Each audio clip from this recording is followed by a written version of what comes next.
And even if you were to have like a prompt of 10 different things, right? Like say if you had one prompt of like, oh, like here's 10 different personality traits, here's 10 different superpowers, here's 10 different drawbacks. I like coming up with random list of powers and then just see what I come up with. Imagine rolling just those things every single time. It's always going to vary. The possibility of that happening is, again, like a 1 in 10 chance, but it's like, it shows that there's an infinite possibility. Always something else cool right around the corner that we can come up with, because there's no end to the prompts. There's no end to what we can roll up. Now we're going to be officially rolling for superpowers. This is usually the make or break.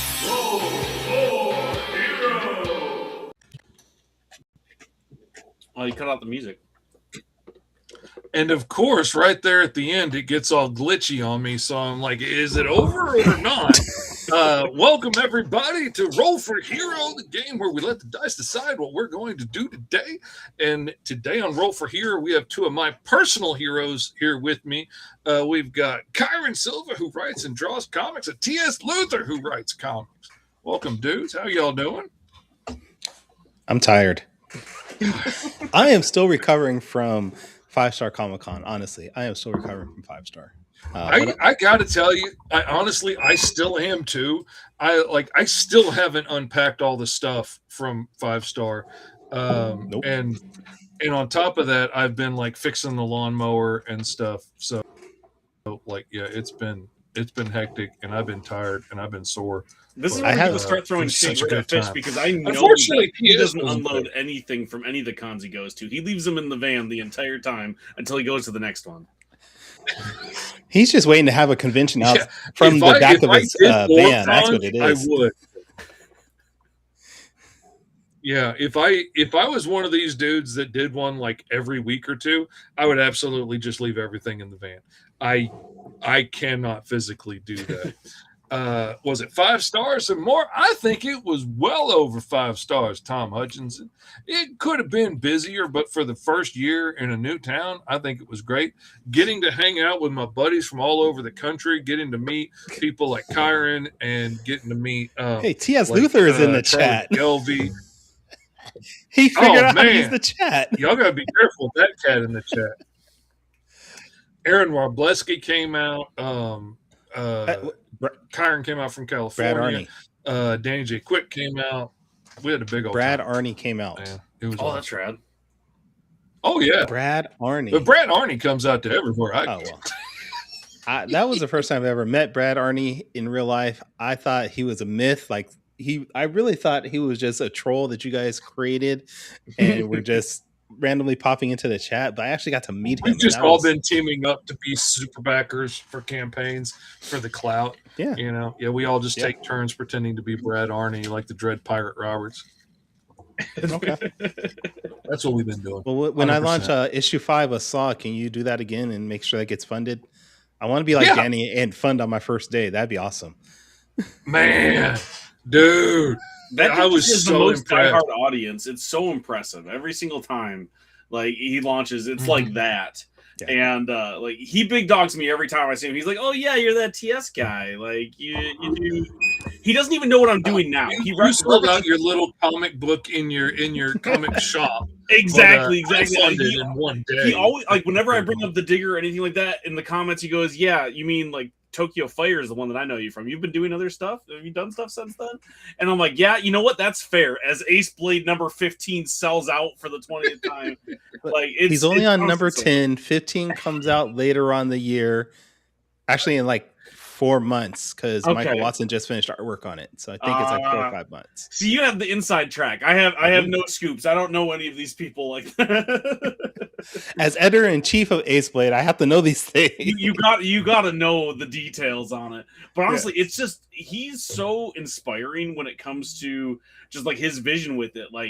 I tell people a lot when I try to do comics, it's not fun the way that I do it all the time. I'm in there, I'm grinding, I'm trying to break in, I'm trying to get into shops, I'm working with all these publishers, and I love writing comics. That part's fun, but so much of the other stuff isn't a good time.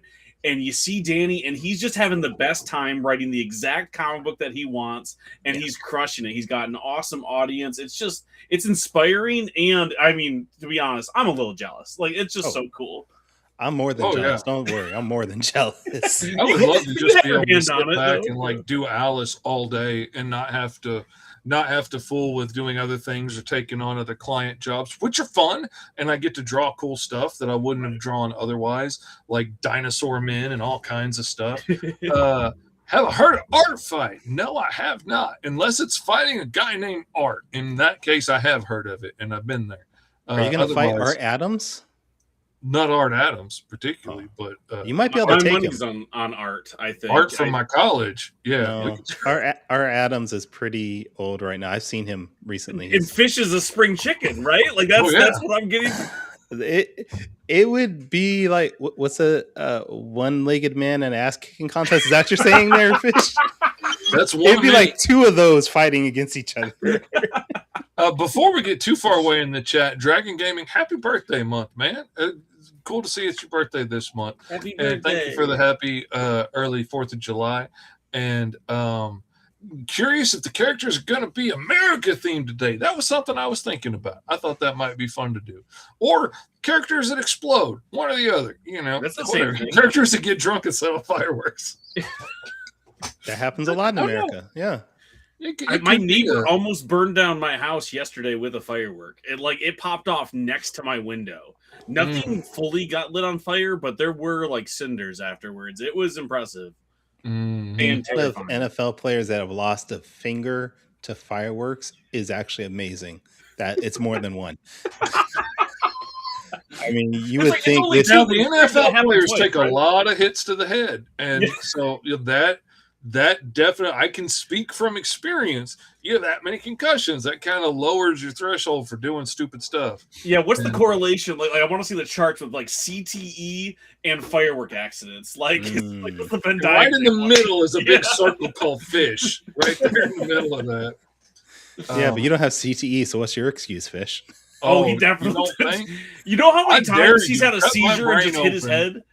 Cut Like, my brain open when I'm dead and see what happens. It's just a pile of mush. Every time I talk to him, he tells me a different story, and I don't know how he remembers them because he remembers nothing else because of all the head trauma. But he's always like, "Yeah, there was this time, had a seizure, knocked myself out. Don't know what I hit my head on. Had to have hit it because I got knocked out." Oh, and man. he's got 20 of those stories. I will give myself a concussion shaking my head no too hard. And like I have to be careful because when I talk about how bad my Tourette's used to be, I instinctively want to mimic how bad I would shake all the time. I will give myself a concussion and then I'll be laid up in bed for like 2 weeks, and I can't do that because I got books to draw. Then we got to talk about anything else. Let's start talking about art. Let's roll for some heroes. I heard that's what you do on this show. Occasionally. I wanted to talk for a minute since I had the man, the myth, the legend here with me about the character that we rolled up last time TS was on, Torchbearer. We rolled up. Okay, let me get my cards out so I can make sure I don't miss it. All right. We rolled up a truly heroic character with a haunted past that has an ancient relic that grants her 2 skills and 1 minor power. She's got the power of inspiration, being a master of ancient weaponry, setting the dogs off barking, and she can resistance to extreme heat. And the power comes from her suit. So we came up with this like girly magic girl transformation thing where she has this magical spear that lets her transform and get this suit of armor. And suddenly she becomes the torchbearer and she is like the master of flame.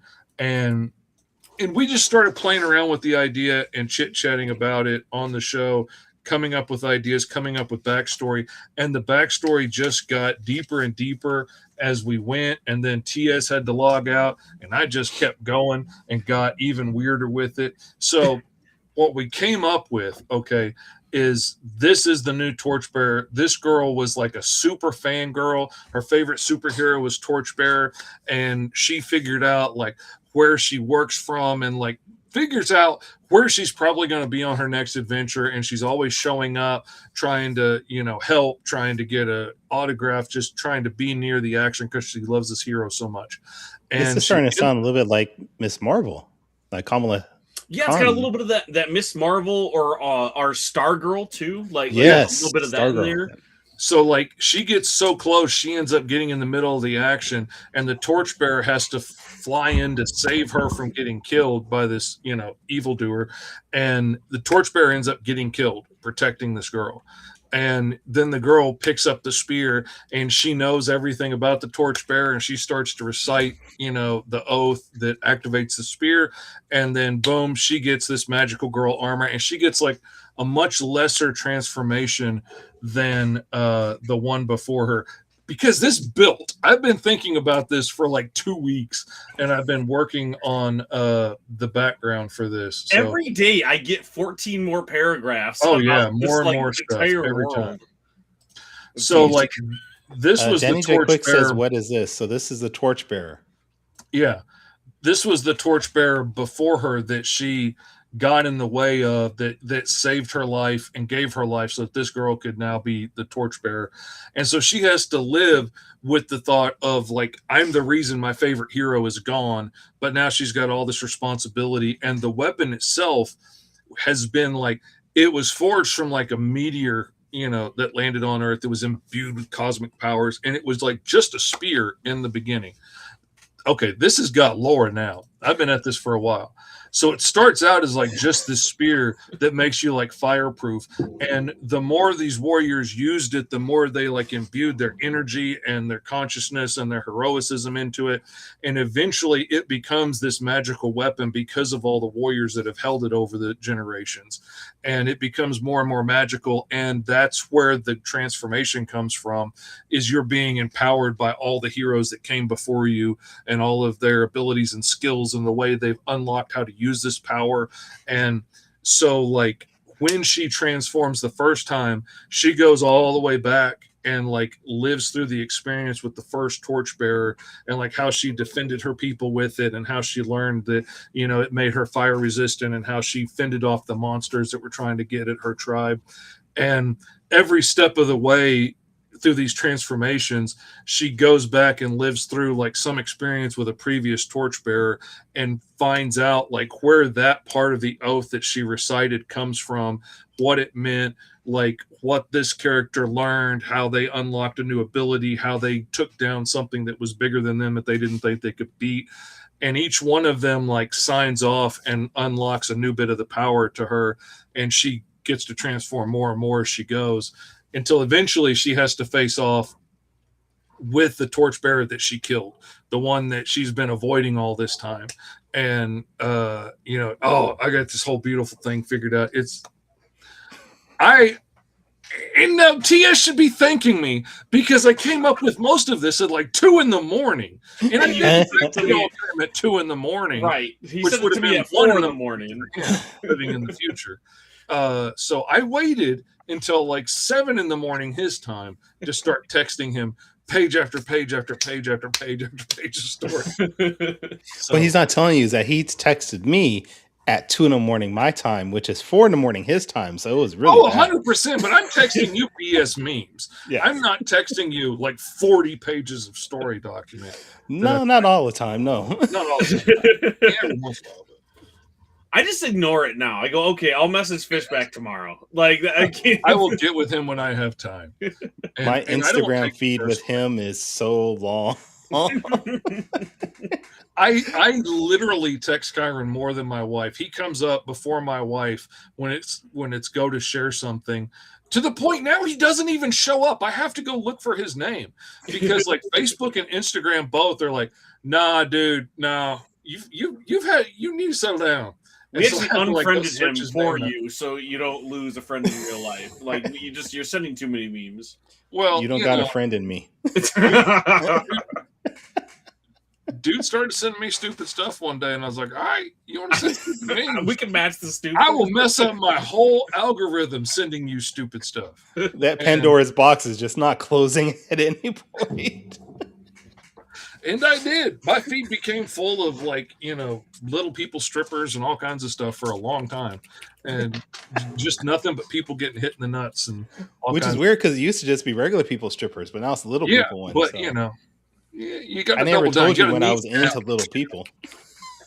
That's what the marketers are always telling me. You got to This took a turn so fast. Look, Fish goes, Didn't hey, it? come on to my drawing show real quick. You know, Kyron's going to be there. I'm like, oh, well, if there's somebody else there, it can't go off the rails as much It won't as it get does when super I'm weird on super here. quick. Yeah. No, it absolutely did. Okay, but like you said, it's time to start rolling for a new hero. Let me pull up the page. Where is it? So did we decide on if we're doing patriotic or explosion guy? I don't know. We're gonna roll up and see what we get. The thing, no matter, again, you go the Stargirl route. No matter what the powers are, no matter where they're aligned, you just put them in the Star Spangled costume. Like that's the fun about Stargirl, right? It's like you have this, you know, magical spear, has otherworldly powers, but still dressing like Captain America. All right, sure. All right, so let's pull up the Roll for Hero Handbook, which is available to download for free in the link in the description right now. And we are going to roll on the hero villain table 1d6 to see if we're hideously evil to truly heroic. And we got a 5. I'm doing a good character. Good characters are so boring sometimes, though. Well, they can be. Maybe we have a good villain. Let's see what we get with our motivation here. All right, our motivation table. We're gonna roll 1d6 for that, and we got a 2, a glory seeker. Okay. So it's all about being seen doing the things. So it's like a booster gold sort of right now. I'm liking it. Or the tick. That was the one thing that always stood out to me. In tick, reading a description of the tick before ever reading the comic or seeing the cartoon, was, as he was saying, like, it's not about doing good, it's about being seen, being a hero for the tick. And I was like, that's interesting. It's always stood out in my mind. I love the tick. I was so excited when they rebooted the show a few years ago. I mean, it was awesome. 2 seasons, fantastic. But I loved the Patrick Warburton one back in the day. God, yeah. Like being a '90s kid, like the Tick Saturday morning cartoon was rad, and no one ever remembers it. That's such a nice. Oh, I remember that show. You're also old like me, though, man. Like that's I was in high school. I remember. Damn, you didn't got to put it like that, though. No, man, it's just the truth. I talk about how my son is named after the clone of Spider. It's not even Spider-Man. My son is named after the clone of Spider-Man, and people are like, "Spider-Man was cloned." I'm like, "Oh no, we've aged too far that no one remembers." Summer child. It hurts my soul. You don't remember is your son Ben or Riley? Pouches, you know? Yeah, Ben Riley. That's his name. But is it Ben or is that the full name? Ben Riley? Listen, it's so white trash. He's got 2 first names. It's Ben Riley. It's his entire first name. Your wife is so sweet. She is so sweet and so kind to you to be so hot. That is not fair. See, like, I thought I was lucky when I got all my kids' middle names. 800 pounds and had a great personality. I could see her letting you name the kid Ben Riley. Damn. She's hot. She could have married anybody out there. She could be like Elon Musk's 16th baby mama right now and, you know, have a kid named in symbols. But instead, she let you name her kid after a comic book clone. And dude, like, listen, number one, that was the compromise. I wanted to name him Peter Parker, and she was like, no. Wait, we're not going that nerdy. We're going undercover nerdy. I love the fact that Fish said she had to be 800 pounds. Like, she was 799. That's still, that barometer is still low. And the 800. Other thing, too, is like, when we met, I had abs. I was a skinny dude. Like, no facial hair. Like, I looked good. She has crafted me into this. She loves comic books as much as I do. So her being hot, people go, oh, this is very much the sitcom. You got the nerdy, bigger husband and the hot lady. It's like on TV. Bigger. Dude, it's like a $150 tops. Yeah. But like, listen, this is what she wants. I don't know why. She's got terrible taste.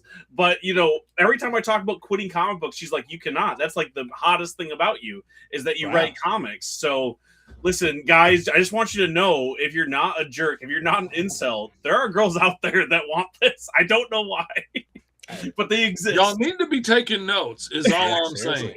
Ben, Dragon Gaming, y'all need to be taking notes. Now, I know some of us, like Tony Clapper out there making fun of my hat. I know, like, he's got a woman. But if anybody else out there ain't, you need to be listening to your boy out here because he knows what he's talking about. You listen to the man that's pulling in the prize winning fish. That's all I'm saying. Right, but the thing is that I don't know what I'm doing. This is all her doing. I completely stumbled into this. And me and Uncle E, okay. Yes, me and Uncle E are absolutely 100% okay. He ended up having to get a second job. Young married man, moved to a new town. Things are a little more expensive. So he got a second job and just didn't have time to come on the show anymore. Did he move but to he California? did tell me that he was putting in his 2 weeks notice at one of the jobs. So he may be back before you know it. So T.S. Luther's wife would divorce him if he stopped making comics. Dude, 1,000%. That's what I'm saying, Ben. You need to start cranking out some books and then take out T.S.'s right hand. Man, you got a chance. You're in like Flynn, dude. That's all I'm saying. She's threatened it before. I've tried to quit comic books. I don't know if you know this, Benjamin, but comic books don't make a lot of money. And I've said, and I used to make, I used to Kyron, are you aware of this blasphemy? As an artist, I've never heard that before. God, no. So sorry to burst the bubble, guys. We don't make a lot. And I used to. Will you tell your butler, Kyron? And I tried to go back. Hey, it's I was a state-given like, butler, okay? They're not the greatest out there. God. I tried to go back to having a day job and just making comic books at night, and she was like, "Never do that. You sucked when you did that. So you got to be making comics." Does she like you doing comics because you get into comic conventions? And she's like, that's the only way she can get in is because she knows you. Is that she gets in for free? Exactly. By him, paying $1,000 for a table. Free because she thinks it's free, right? Because she dresses like Erica Slaughter and she pulls it off. That's the reason why she gets in for free. She's like, they gave us a table. This is so nice. Right. Yes. she's gotten me sales. I'm like, hey, would it be okay if you unzip the jacket? She's like, oh yeah, I was prepared for this. She's awesome. But honestly, she doesn't like the cons. I like when she goes to cons with me because that's my ego boost. Because somebody will come up for my autograph and I can be like, see, look, honey, I am popular. Other people do like me. It doesn't happen often enough, but every once in a while it does, and it's a good ego boost. And then you slide that person $5 for asking for your autograph, and that's all right. It's just my brother in different costumes and hats, and I go, "Thank you so much for coming by." The fact that she doesn't know your brother is very concerning. Sliding up to him like, "Dude, seriously, how'd you score that chick, man? I need to know the sauce, man." People are surprised, and I understand it. That's how beautiful my wife is. She's also very, very intelligent and makes way more money than me. So again, they're out there. Package. You just got to get. I feel like at this point, TS is just the white me. I'm really starting to think that. Can I introduce myself that way? Will that get me worse? How about if I introduce myself? Hey, it said I joined. Look at that. I joined. Hey, I'm Kyron, everybody. I'm Hey, look at who it is. It's the creator of The Grub. Eddie Von B. What's up, man? Hey, howdy, hey, how we all doing today, everybody? It is me, your weird Uncle E, officially back for at least this week remaining. Actually, I'm officially back. How's everyone doing? Sorry for being gone. So are you back on a regular schedule now? Yeah, honestly, man, I'm so glad I am. Oh my Lord, I'm gonna tell you this now. Working 2 jobs was not meant for me, and it was exhausting. I literally only had about an hour in between as soon as I got off my first job, and then I would have to straight shoot to the second job. So by the grace of God's good mercy, I am set. I put in my 2 weeks last week, so now this is my last week here at the second job. So I'm all good. I'm all peachy keen. I'm just awesome, man. I'm just right now properly recovering because I haven't actually had time to properly relax and to sleep. So thank goodness that you're back. See, no hurt feelings at all. Rob's out there trying. Rob was worried. He was looking for the tea. Rob, I appreciate you. I appreciate you, Rob, for my concern, for my overall well-being. No, I don't think he was worried about your concern. I just think he was trying to figure out if he can take your place. Well, listen, if me and you are on the show, Kyron, anybody can do it, right? Awesomeness. I mean, listen here. You got legendary writers Kyron and T.S. Luther, and then you got a weird Puerto Rican kid who lives in Orlando, right next to Mickey Mouse. So, I mean, I don't blame you. I mean, I'm just here, No, man, like, listen, every time I'm on this show, when you're not on here, everyone's like, who is this guy? Where is he? Is he okay? Like, can he come back on? This guy's always talking about shovels or something. Like, I can't, like, they're never as big a fans. So I'm glad that you're here because honestly, I can't see this. Really has an issue with little kids for some reason. Be chasing them all over the Amazon. Hey, yo. The last one didn't come back. I mean, you need to watch this dude. That's all I'm saying. But of course, I had to. Obviously, today's is a beautiful day to start Roll for Hero. The beginning of July, obviously, my favorite month. Not at all because it's my birth month. So, Happy birth month. Happy I know, birthday. right? Oh, wait, can I give a shout out to my stepmom then? It's her birthday today. So No, that's Oh. a step too far. Okay. That's a step too. It's only people on the show. Either send her a link or keep your mouth shut. I can send her a link. She's in Belize right now, though, so she Happy might not be birthday, able to stepmom in access Belize. it. Game Dragon Gaming, Benjamin, how y'all doing? I know I haven't been here for a couple weeks. Second job's been killing me. Anyways, so what have we been rolling up? I kind of see that this is the Roll for Hero stream. Have we rolled Listen, up we made anything? it so far. Like, without you, like, we stay on track. I just The kept entire time. rolling while y'all were talking. I don't know if y'all can't see it. Oh, So I just went ahead and kept going. So we've got a good character who is a glory seeker, which fits in the idea of like a patriotic or explosive character, depending on like what part of 4th of July we're working off of. Trained their body to perfection to gain 1 major power and 2 minor. They can control light, energy absorption, power mimic, and then the modifier, I got their power comes from an external device. So I might use that or I might not. Maybe we skip it, maybe we don't. Do they hold up a mirror the whole time? Is that how they do it? They control light and they can mimic people. They just have this giant mirror. Because, like, Wait. if you're doing a patriotic character, the idea of it coming from an external device is kind of cool. Like, maybe if the energy source came from, like, the Washington Monument or something, like, gave them magical powers or So whatever. the Washington Monument is like the lantern battery, and the American flag mirror is the lantern ring. Right? Like, that's how it charges. the amount of pride that the Americans have towards a country is how strong they are. Oh no! Oh no! Oh no! So if we The jingoism, the national pride, that could be real dangerous. All Where's right. the American flag? Yes. All right, hold on a second. I just but it's really realized, the Puerto Rican flag. We just don't notice it. brother, don't even with the Puerto Ricans. I'm half Puerto Rican right now, and I live in Orlando, which is dominated by Puerto Right. Rican. I love it. No, was it which Captain America was it? I can't remember which movie, but they're like, that's not actually the United States flag on Cap. That's the Puerto Rican flag he's wearing. That's just average Steve Rogers, the one from the movies. Like, yeah. Steve Rogers, his costume is literally just Capitan Puertorriqueña. And like perfectly represented by Chris Evans, right? Like that's It's America's ass there. 100%. When I think Puerto Rican, I think Chris Chris Evans. Evans, exactly. Almost synonymous.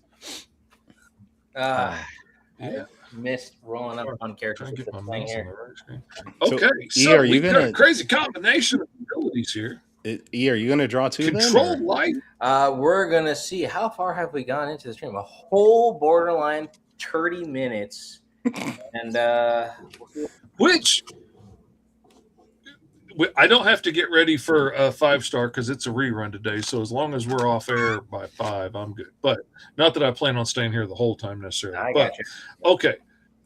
So a glory-seeking character, train their body to perfection, control light, energy absorption, power mimic, and then the whole external device angle, which we could take or leave because that's an optional modifier. But that's what we got now to see what we do with it. I'm telling you, the control light and energy absorption really feels like that's playing really well into fireworks. Legit Yeah. doing the same thing here. Okay. I'm gonna. Oh, unfortunately, I kind of saw the stream was popped up, and I'm like, I gotta pop in at least today because I'm just like, I got to. Best way to start the month off, and I'm like, let's just do it. All right. I don't have my iPad connected, so I'm kind of just doing this all on a whole separate thing over here That's fine. in the living room because my brother-in-law is visiting. So him and my wife are just kind of out and about. All right, I'm turning off the overlay because somebody keeps moving it around, and I have a feeling who that someone is. Probably the same someone that kept stealing my comic book and stuff at the show every time I turned around. That was hilarious. Young DJ Quick got to keep bringing all my stuff back because somebody kept thieving it. I don't know who Byron, that you know somebody what was. would be good, like comeuppance, is if every time Fish goes live, we just send him a million texts to repay him for. I was always using my phone as my video camera, and then somebody would like video message me in the middle of a show, and my phone and he's like, "Oh, hey, I just want to ask you a question." I was like, "Dude, I'm on the show." "Oh, I know, I'm watching." Oh my god! Oh, Y'all act like my way. Karen drives me Serving my nuts. peace whenever I have it. There's no peace. You've chosen the life of an artist. Yeah. There will be no peace. Oh no, that part, life of an artist, that part I understood down pat since I was 5 years old. I understood that. I love my wife, but women are a very strange breed of individuals that I was not prepared for. We're prepared for it. Listen, I got 3 other women in my life. I got my mom and my 2 sisters. Then you should know exactly what you're getting yeah. into. Yeah, Exactly. but then it's not like knowing that you have. Oh, it's a whole different sack of crazy when you get married. It is true. Like it's a whole different thing to figure out. Listen, I can't say anything. And- My and wife's every awesome. family has its own crazy, so it's a whole different thing. I will They just are say the my American wife is dream. amazing and she's very lovely, and I say nothing bad about her. That's right. Okay. Help me, please. Always Always watching. there. The reason that he has a butler and a maid. I Lives keep in telling you, Beverly they're Hills. provided by the state of California. There's nothing I can do. They're just given to us, along with our limousines and our helicopters. They're just given to us. It's a standard of living Ah, issue, Fish. jeez. Unless you're, my family, and somehow your spouses just walk through the doors magic one Yeah, day. so they just appear. If you talk bad about them, that's how they know. I'm No, getting text actually, messages right now. here's a little fun thing about me, your great uncle Ian, his family. My cousin made a joke where he's like, "Dude, can I just live with you guys? Because again, 3 boys, 2 girls. It's like, because apparently your wives just started walking into your house and now you're married." I kid you not. The story of my little brother is super hysterical because one day, there are these guys that used to go to my college. They're down here in Florida interning for a church or whatever. Wait, hold on. Mystery, your mom and sister just came. Hello. Oh, I'm sorry. Your mom and sister just come out and attack you for your comments. Yeah, And it's then come Eddie out Von B and knows you're a smart man with nothing on camera. 3 hours to attack me? That's kind of crazy. But what's it called? No, but it's like funny enough, like people from our college that came over to my, because they stayed at my parents' place. It turns out their cousin actually was visiting. My little brother was there. And all of a sudden, this very, very beautiful girl comes in. He's like, "Oh. Let's see if I can shoot my shot here." Next thing you know, 2 years later, married. Dude, that's how it goes sometimes. My wife lived next door to me in college. She was just the next dorm room over. And I was like, "Hey, you're awesome." And she agreed that she was awesome. And if I continued saying that about her, we got to continue dating. And I've been doing that for 15 years. So Every day he wakes up and says, "Hey, you're awesome." I mean, Just- that's pretty close to it. That's pretty much what I do. 100%. My wife makes me She's all on the toilet taking a dump, and he's like, "You're awesome." No, I know. I told you how much I love you today. They do it on purpose so that we can't leave them. Like nobody, they make us fat so then no one else will want us. Brother, I'm married to a baker. Yeah, she knows what she's doing. Rude. Okay, see, I feel it worse because I gained a lot of weight after I got married, but I do all the cooking in the house. So I think my wife just trained me to do this for her. 1,000%. Which is, that's good for you because now you can have the food whenever you want to. The best thing that anybody can do is learn how to cook, and they get all the delicious stuff all the time. I used to be addicted to fast food, and then when COVID happened, I just started learning how to make all of the fast food myself, and I gained way more than I ever did before COVID eating that fast food at McDonald's. Now I make it at home and it's readily available. And that was a mistake for sure. So now I go to the gym sometimes so my heart doesn't give out. Only sometimes, though, right? Only sometimes. I went this morning. That's why. Mostly to sell comic books, but but I go. And you went this morning, but when's the time before that? Listen, we don't have to answer these questions, Kyron. okay. I don't work for Kyron, you. you're getting a little suspicious about TS's health. Yeah, What did I do to you, Kyron? questions, man? Listen, Inquiring minds want to know. Okay.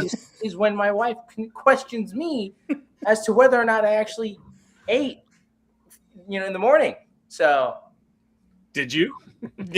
I will not answer these questions. Don't be a character. I'm not on trial here, my good sir. Well, who is on trial? Damn I it! got That's why I need to know. reminders set all day to remind me to eat and stuff like that, and drink, and get up and stretch, which means go to the bathroom. Yeah, but Fish, not all of us sit at our computer desk for 16 hours straight drawing a comic book that doesn't exist at the moment when he has 2 other comic books he was paid to draw at that time. So hey, some people. Who's going to come up with characters like the Torchbearer? I came up with the Torchbearer, damn it. You keep taking my credit. I want 5% at least of the nothing that you're about to make of the Torchbearer. That is a lot of nothing to give away, though. I don't know, man. Listen, I don't know. we're Next thing all you know, he's here going to want a percentage of those make toy rights. tens of dollars, okay? And You also, make I believe tens of dollars.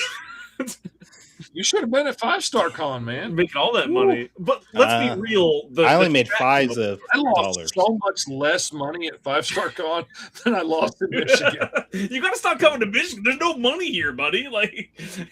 That's Yeah, but there's big stars like T.S. Luther and Brad Arney and stuff. So, I mean, listen, I keep coming had I out. not gone to Michigan, I wouldn't have met any of the people that I've interacted with through the internets. I mean, that was a rad thing that you came, but I am going to say that for about 4 weeks ahead of time, we just kept going, are we sure we want to invite E to this one? Of all the cons that we're going to, he's going to come to the Michigan one. We go to bigger shows that he can come to. And Fish is like, he's already got tickets. He's flying in. I mean, he's flying into Michigan for Tulip City Comic. I'm not going to lie. I was legit this close to not even attending that because of my status of being broke. Sure. And my wife was like, honey, you have to go. If you don't, it's whatever. And then I see my freaking, Roll for Hero thing is on there. And I'm like, oh, okay, I have to go. Good experience overall. I got to finally understand how to pitch my comics. So it was a really, really good experience overall to be a part of that. And now I know how to officially pitch The Grub, which is what if Peter Parker got bitten by a different radioactive insect that you cannot get as of this moment in time, because I'm still trying to figure that out. Come on, you can't do that. You can't pitch it so well with it right here and then go and you can't buy it. Suck it. You come on. Is there at least a webtoon or something we can read? The Digger, available at your local comic shop if you remembered to pre-order a week ago because the cutoff. Is there at least someplace online we can read it after this amazing pitch? Yeah, where can we check it out online? No, it's the cricket. That's a superhero sidekick there, the cricket. Honestly, no. So I think one of the nieces and nephews on the stream suggested a unique kind of bug-based character based on a glowworm, because they also produce some variation of silk, and they do the wall crawling, slinging, which I'm not against. And I'm like, I kind of would do that. But then again, I don't know. Who knows? Listen, when you finally do it, please tap me in, because how fun would it be with the glowworm always ruining when the grub is sneaking through the shadows, and then they get nervous and they glow and it gives away their position. Oh my goodness! I hate you stay here and hide in the shadows. I'm gonna go around the corner, and then he just starts to glow. The more scared he gets. Glowworm. What the heck's wrong with you? It's so perfect. That really fits. Until eventually you're like, okay, you stand way over here and try not to glow. I'm going to go around this way, just because he's going to get scared and make a distraction, so everybody will chase you. Use it for the advantage. That's mission number 2. Yeah. That's he's learned to adapt. Oh, that's genius. No. Then eventually the grub's going to start making excuses on why not to bring him.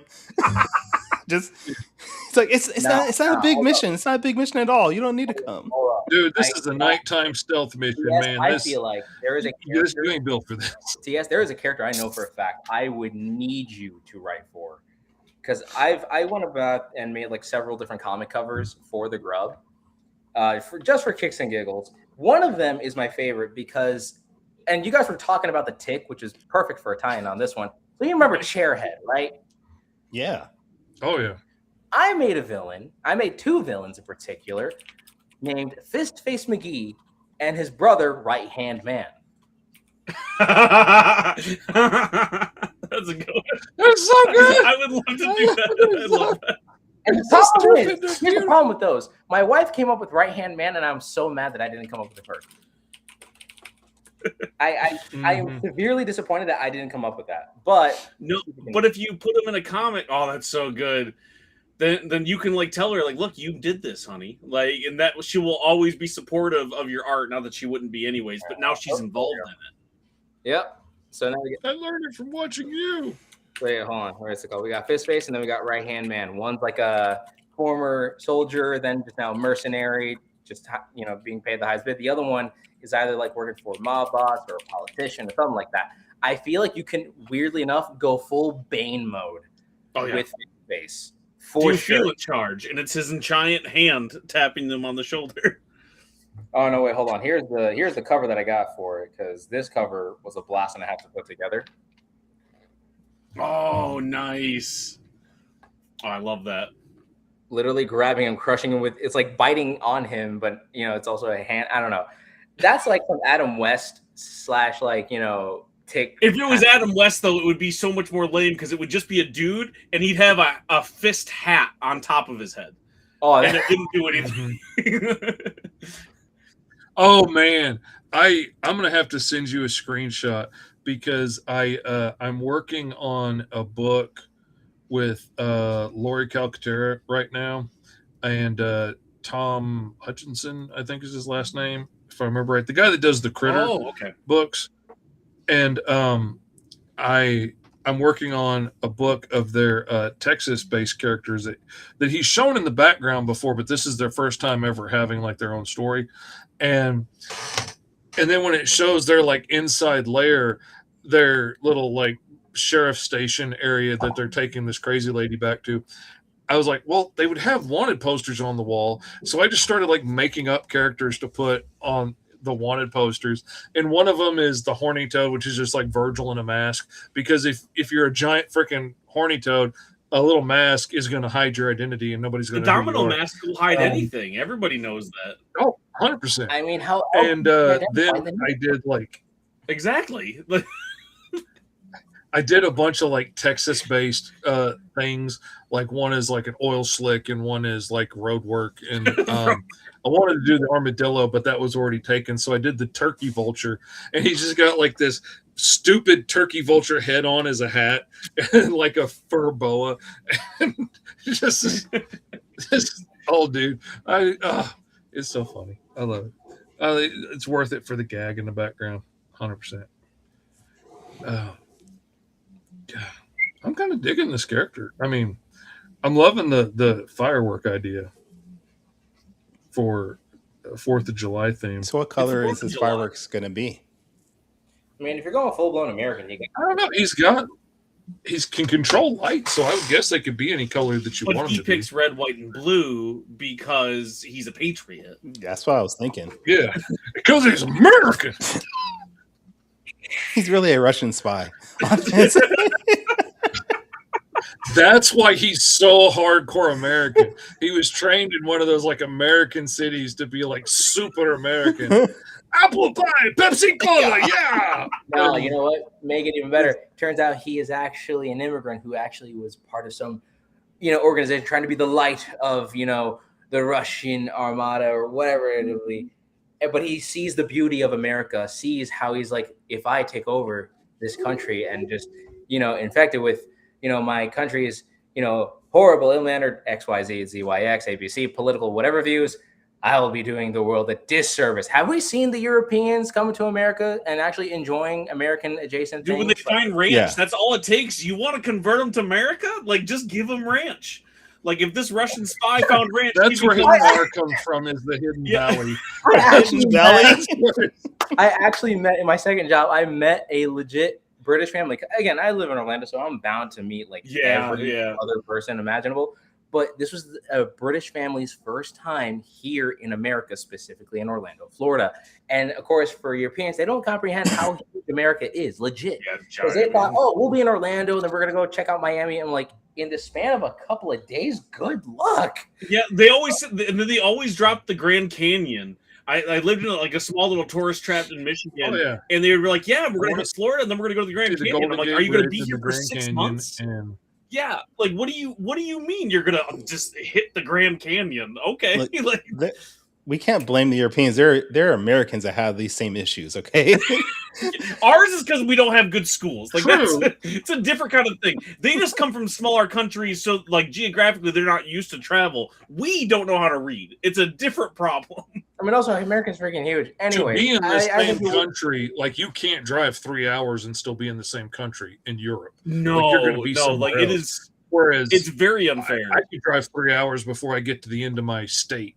Knights of G could drive for 3 days and not be out of Texas. So like, it's a whole different thing over here. Exactly. So actually, you know what? Here's the funny. You know what this character would be? I feel like this character in particular that Fish is drawing, I think he ends up eating like, American chicken tenders with ranch in particular, instantly converts. And it's like, oh no, I have to defend America now. Capitalism is great after all. Chicken nuggets are amazing. It's hard to argue against capitalism if somebody hands you onion rings, cheese curds, and chicken tenders. You're like, oh yeah, I get it now. I understand. I see. Then they go home. Sauce, forget about it. No, then they go home to their free health care and they get a checkup, and they're like, oh my god, my arteries. Yeah, that's the thing. Like, we can't have free health care here because they would figure out that all the stuff we love is murdering us. Everybody wants to cry about how bad capitalism is until they come over here and get food that's genetically engineered to hit all of your addiction triggers. And they're like, oh, wait a minute. America's not so bad. Wait, Knights of G said, I'm part of the usual suspects. That I feel very honored in that. I'll also say that we gave a British family their first dollop of ranch for the very first time. So we have yet to figure out if they actually enjoyed it or not. I want to try brown sauce. Before anybody makes that weird. What is brown sauce? It's they talk about it in British stuff all the time and in British recipes and stuff. It's a sauce that they have over there, like we would have A1 or something. And they say that it's not A1, it's not barbecue sauce, though a lot of people will say like barbecue is as close as you're going to get. Is it kind of like a curry sauce? Is it like a curry in a bottle kind of thing? It's way old. Like the number one brand is like Parliament, I think, because the people in Parliament ate so much of it that they ended up naming it that because everybody was taking it to like put on their sandwiches and stuff. It's a savory brown sauce that's it does look like A1 or like Worcestershire or something like that. But all right, I'm ordering. Everybody I've asked says that it is definitely not any of those things. It's its own thing. It's probably terrible too. I can't imagine. We would probably hate it.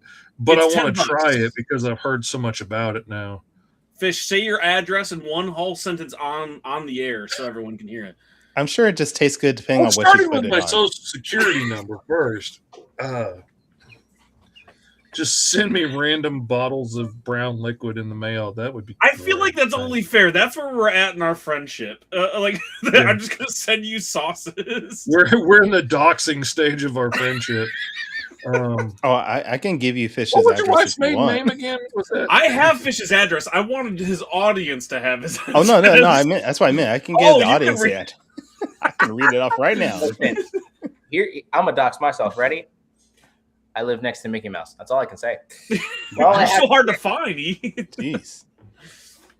I live next to Mickey Mouse, and every tourist imaginable comes here. It is the best and worst thing to ever happen here. I flew into Orlando once, and it was the strangest experience I've ever had at an airport. Wait, so they all come to your house specifically? Exactly. And then the worst part is that we try to maintain some semblance of normalcy, but we can't because we're Floridians. Have you heard of Florida, man?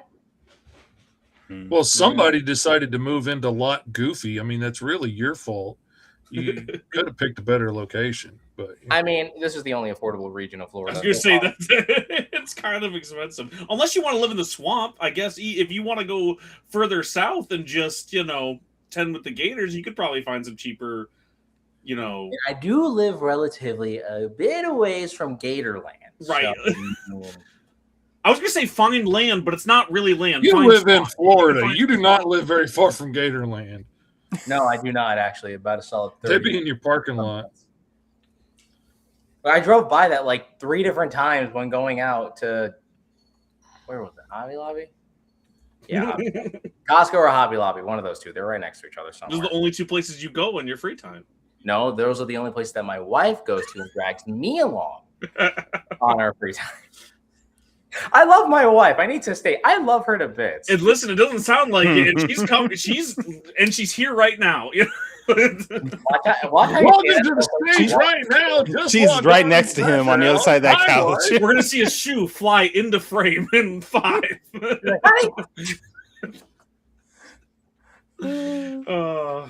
I've cried too much on this show. Like I have to clean my classes. This is a very emotional episode of Roll for Hero. A very special episode of Roll for Hero. There are times when we have Kyron finds the true meaning of friendship in conversation in the midst of drawing men in their underwear, monsters, or anything else in between. That's why I don't like coming onto this show to draw. I'm like, listen, the drawing's not going to be good. It takes me so long to draw anyways. I would rather just be the entertaining one so they don't have to listen to you guys the whole time.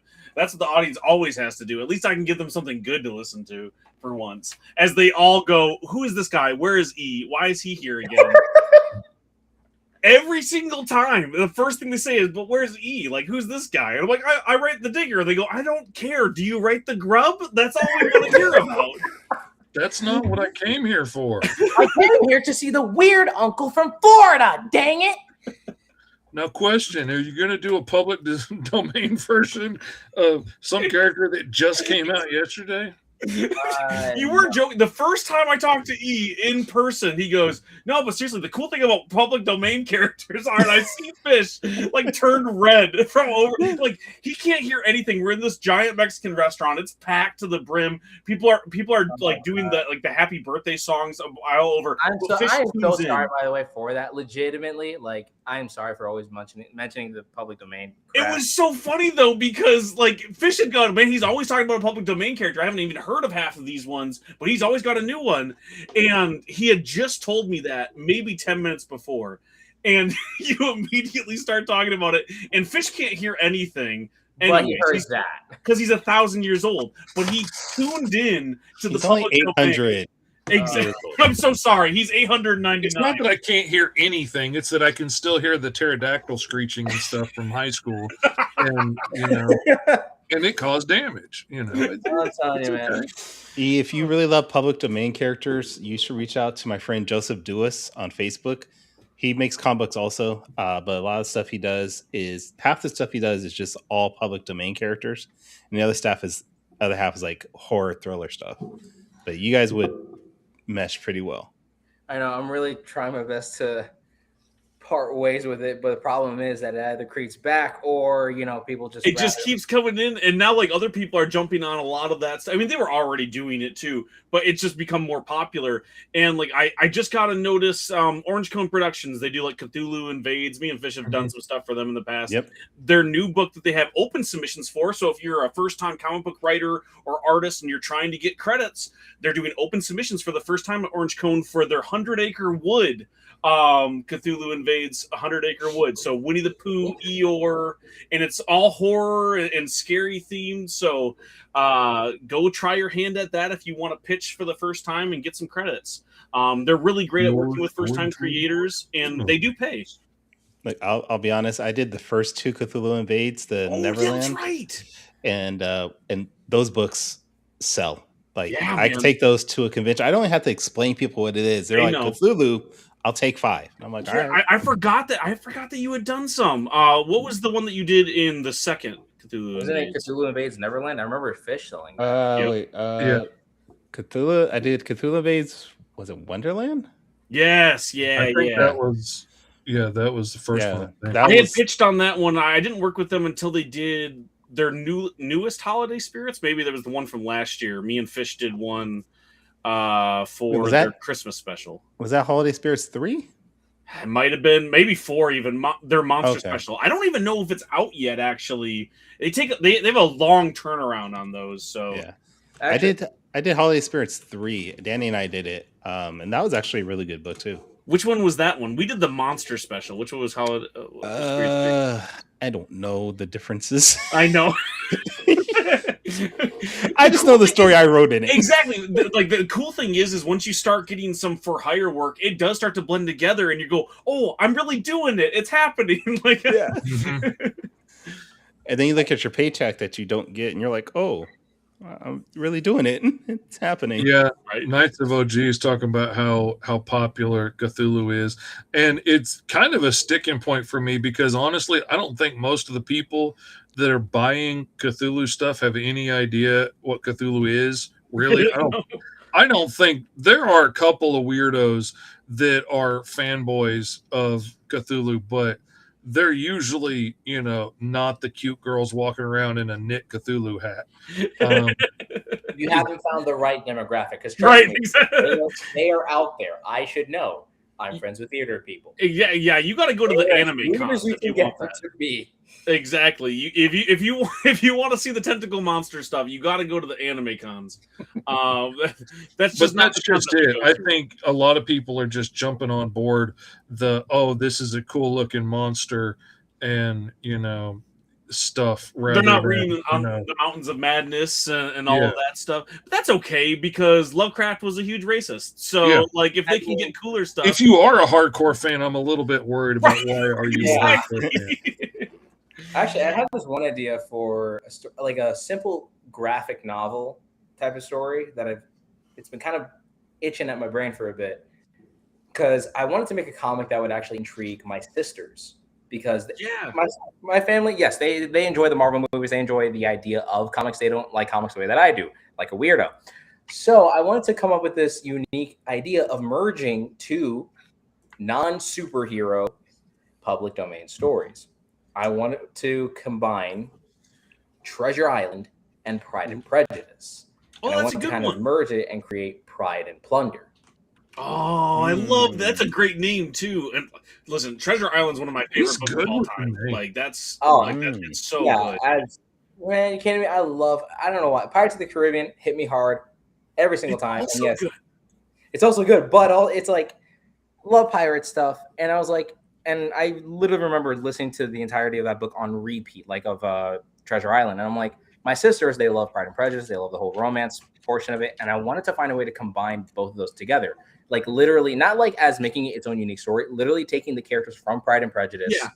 and then the characters from Treasure Island and then just putting them on a whole adventure. I mean, you definitely can because that entire tone, like that's kind of the tone for Black Sails, with a little bit more like hardcore HBO-ness thrown in there. But that is a lot of that vibe, a lot of that melodrama in Black Sails. It's not even pirating, it just happens to be around pirate ships a lot of the time, Yeah, that's just where we're at when we're having the Exactly. So like I think that you could definitely do that. And I think that's a really easy pitch. As someone who's in the pitch room a lot with publishers, that's a great pitch, right? Just what you said right there. Say that exact thing when you're in the room, someone would give you money to make. Well, they won't give you money to make it, but they'll let you make it and then put it in the comic book They'll shop. give you money like 2 2 years years later. later, they'll give you the money that you earned for them. That's how publishing works. But like that's a great pitch, dude. Like definitely like workshop that one. And because you can draw, get pages ready and just hand it to somebody. The only thing I know you're a big do-it-yourself guy, but I will say that that's a solid pitch. Yeah, if Pride and Prejudice and Treasure Island combined together, what kind of story would happen from there? Like that's like a story that's been itching in my brain. Plus, it's like a simple one and done, like no sequels, no continual thing. Like that's something that I've also never really thought of a simple one and done story. Everything that I create, I at least expect universe. like a whole universe. Yes, I mean, you have the Grub, which is supposed to be the kickstart of a knockoff Spider-Man situation. And then eventually I'm going to make a knockoff Kamen Rider, a knockoff Ben 10, and then Futurama, but for kids. So, you know, we got all that there. You guys, I have to go, unfortunately. Come on, Kyron.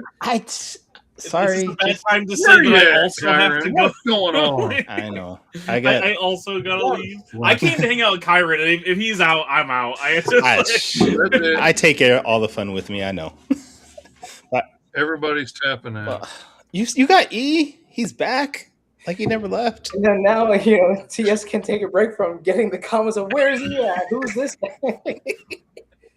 No, honestly, like as much as I joke about it, it's really cool. You guys have such a hardcore audience that loves your dynamic, and I'm happy to fill in. I'm sure Kyron loves coming on, just listening to me yap too. But it is cool to see you two together again, and then I don't have to listen to Mr. Fish yap, you know. And that's honestly, it's a win-win-win all the way around. Yeah. Right. Later. All right. See you later, man. Thanks for stopping in. Don't do drugs. Stay in school. And good luck drawing this firework guy. He's got like a syndrome look to him. I'm loving this. He does. Actually, I'm gonna. Well, here's what I more or less kind of got developed going on here. If I can show it off correctly. Oh, nice. Oh, cool. Oh, I love that. I love the whole. Is that a backwards like hat or is that a symbol on his forehead? That is a backwards hat. And there is nothing more American than a backwards hat. That's exactly what I was going to say. That's so cool.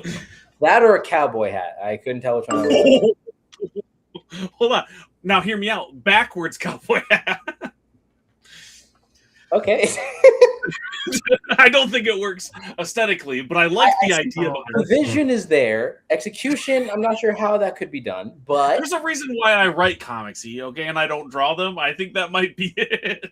I mean, listen, you designed Hellion, which was by far, you know, one of my favorite designs for any character. But like you drew him so much better than I ever did. Listen, I can only draw as good as, you know, dependent on the designs. So Yes. I mean, So hold on. I have a bone to pick with you before I go because I wrote a really fun script for a book for a company called Lucky 33. And they said, we have the perfect guy for this.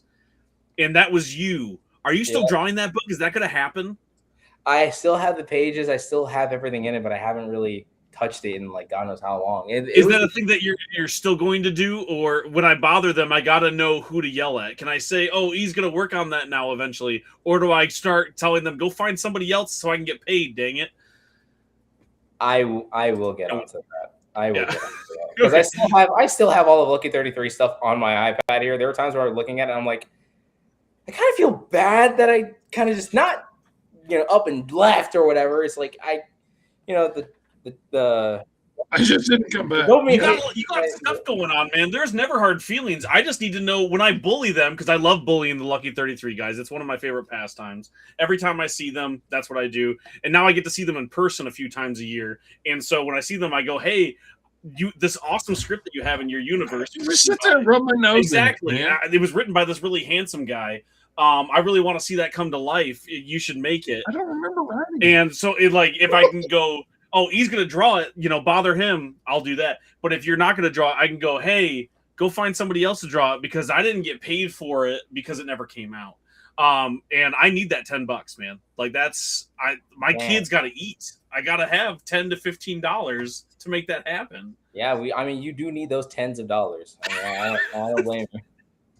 I just want to work on another book with you is always the bullying part. So you let me know about the glowworm and I know right hand man, but what was the other character? Glowworm. Well, I haven't drawn the glowworm yet, but I did envision Fistface McGee. Fistface McGee, thank you. Yeah, and then that's what I was trying to remember. I have a ton of other villains too, but honestly, I feel like the one other villain I think you could definitely like really shine with as well is an electric villain that I call Electrolyte. I love that. Oh, trust me. He's just as worse. He's a former superhero turned villain. Sure. So that is the old. As of course you would be. Oh, I love it. And all you got to do is take away his Gatorade, and he's powerless. Exactly. No. All I gotta do is take that away. All right, guys, I got to bounce. All right, man. Don't You do keep it drugs, easy now. stay in school, go make comic books. Bye, everybody. Oh, actually, hold See you on. later, Before man. I Thanks go, for go dropping to your in. local comic book shop at the end of July and in August and go buy a bunch of The Digger. Issue 4 is out, so the ending's going to be there. And then we got a whole reprint and a bunch of cool covers. So you can, there's no more excuses. You can't go, oh, I can't find issue 2, so I don't want to buy issue 3 and 4. You just got to actually tell me that you don't like me if you don't want to buy it, because it's going to be available everywhere. So this is your chance. But also, if you don't like me, don't tell me. I'll cry. And on that note, now I'll go. I got to chill. Bye, guys. All right. You keep it easy now, bud. See you later, man.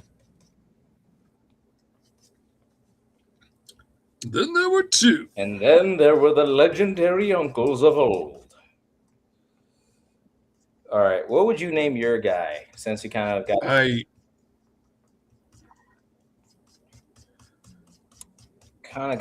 I don't know.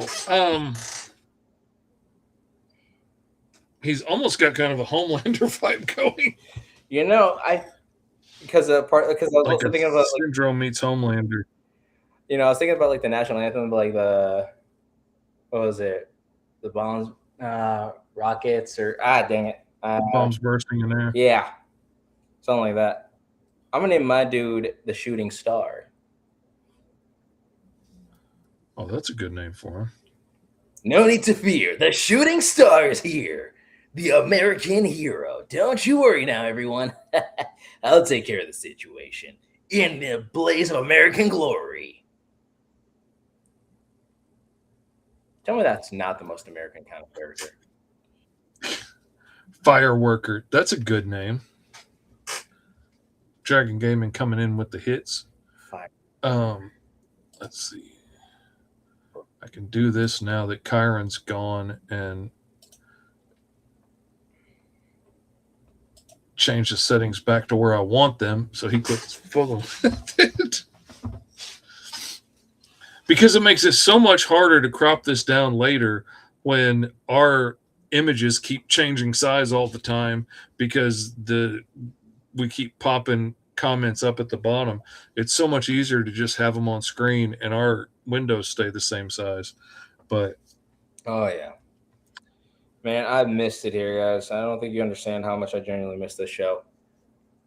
This man. Like I missed having you. I missed hanging out. Yeah, honestly, more than here. This is like the only other time I get to vibe out, draw something silly and fun, and just call it a day. Mm-hmm. I'm very much enjoying this dude. Oh yeah, man. I'm glad to have you back. Man, glad to be back.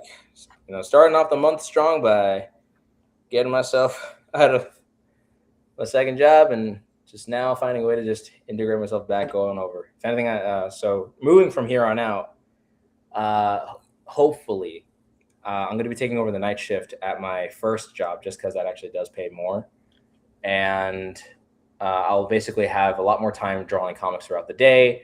And then on Wednesdays, I'll be able to do the show. And then probably by the time the show ends, I would actually have to get ready or shoot myself off to my job just because, again, I'm doing the graveyard shift. It's the least desirable, but it's the one that does pay relatively more. So. Mm-hmm. Oh, yeah. I worked it for years because it paid more. All right. In a tabletop game that I'm playing in, my character is the All-American All-Star. 3 characters of named All-Star, done by Two-Turn Tony, that one other guy, and then now Dragon Gaming. Let's see. All right. I think that's pretty cool, honestly. I mean, I got to color him and see how he looks. That is my one thing I got to figure out is coloring. That's the one thing I really need to start honing in on. Man, I'm getting not carpal tunnel, but I'm getting this pain in my left arm all the time because of how I got my computer and stuff set up by my recliner where I work most of the time. And I end up having to reach way up here onto the stand to type on my laptop. And most of the time what I'm typing with my left hand is like copy and paste, stuff like that, just repetitive things over and over again. That's kind of a beast. I have to reach over for that. So I got this little bitty tablet like shortcut thing that goes with the XP pen, and it's got like a spinny wheel on it. It's got a bunch of quick keys that you can set to whatever you want, and I can now set it over on my left hand side and use that and the quick keys on the side of my drawing tablet, and I got everything I need for the majority of stuff, unless I'm like typing in a name or dialogue. And I got an appointment with the doctor, but I'm to help cut down the strain of having to do the reaching. I got this extra little shortcut tab, and it's really cool. I got it. I downloaded the driver for it, and when I did, because it's the same manufacturer as my XP Pen tablet, it replaced the driver that I had for my tablet and wiped out all of the settings I had for my tablet. And now I had to go over and reset everything, reprogram everything now.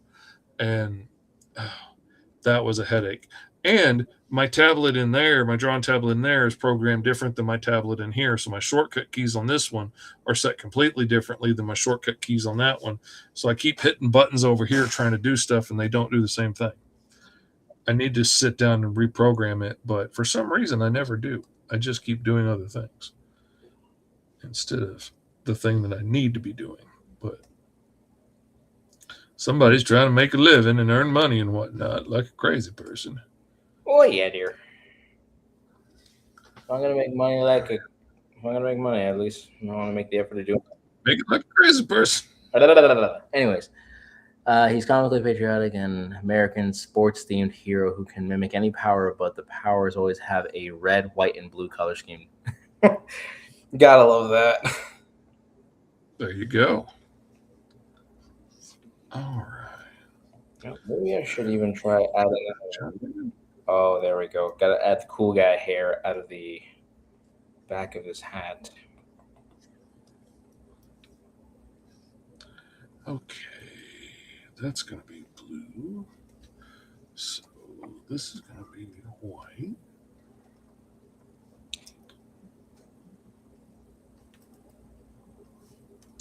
And this will be white then. But also, to kind of give some fun little updates, especially on what I'm doing now, comic-wise, like, mind you, even with 2 jobs, I've been fighting tooth and nail, making the effort to really, like, draw when I have the opportunity. Mm-hmm. So I've actually been really going at it, trying to get back into making the grub and stuff like that. In particular, the revitalized issue #1, which is going to have issues 1 and 2 combined into whole fun action-packed book. This time with a more proper form of cohesive point A, point B, point C, because just wanted to really work on that again. So working on that now. The art has very much been nice and right on cue. Hello. Hey, honey. Hi. Say hi, wife. Hi, wife. Hi, wife. I've missed that. Yeah, I interrupted the stream, and now it's just me and Fish again. Nice. I got passion fruit juice. I didn't drop it this time. Woo! Gotta love that passion fruit juice. Like to see more grub? Yeah, definitely want to keep making more of it. It has been a blast. Oh, okay. You guys good? I thought I did because I forgot. That's so funny. Don't.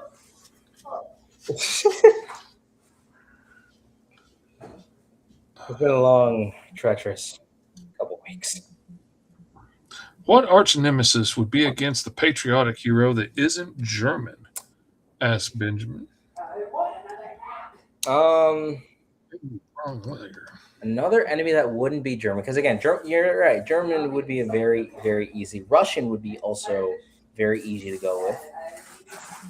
Yeah. I would say, personally, to really make this character an all-American character, politicians within our country, realizing that our country is not perfect, and has to be fixed on the inside. Like battling corruption kind of dude. Exactly. Because, I mean, we can always point the finger at other nations and always try to, be like, well, these guys are the problem or these guys are the problem. Like, sure, don't get me wrong, foreign affairs are still an issue that we deal with on a continual basis. But sometimes we also need to, fix what's going on within our country here, and whether that's politicians. Oh yeah, plenty of issues that you could deal with that were homegrown issues. People, abusing their fellow Americans and whatnot, taking advantage of things, and like there's all kinds of stuff you could do to make for an interesting characters, interesting bad guys, or just like generic bad guys too. Like you could have like Alligator Man or something. Like it doesn't have to necessarily be nation on nation, but or it could even be. I don't like or it can even painting anybody as the bad guy like that. Oh yeah, or like even better yet, people with intensive state pride believing that they're the superior state overall. That could still even bring some. Hey, babe, Yes. you need your muscles. Oh dang it! No. You could easily just hit the off button. It's fine. Why? My hands are just greasy. It's not even that. I mean, it's just hard to. Okay, It is that. It's 100% that. Come on, Muscles. Your wife's watching, dude. Don't let her down. I tried. This is what she married you for, is opening jars. No, she married me because I was funny, and she kept laughing so often that her eyes were closed throughout the entirety of our relationship. So, I love you. So she had no idea she was actually marrying a troll. Exactly. That's what I did. Keep the yucks coming till she says I do. That's what I say. And that I did. You heard it here, folks. You heard TS say it. Now you heard straight from my wife saying it. Funny wins. Funny wins. Listen, sometimes you got to be a clown, and clowns make people laugh, and laughter is contagious. Gets the women in the sack. That's what Esteban said. Usually, well, hey, hold on a second. Not in front of the brother-in-law. You can quote me on that. That's what Esteban says. That was all me. I did that. I'm responsible. Well, at least we know who we can blame.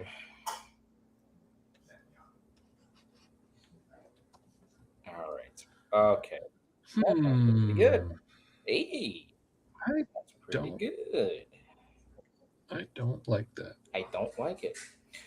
I mean, or you can try using green and gold for like maybe the don't tread on me kind of flag.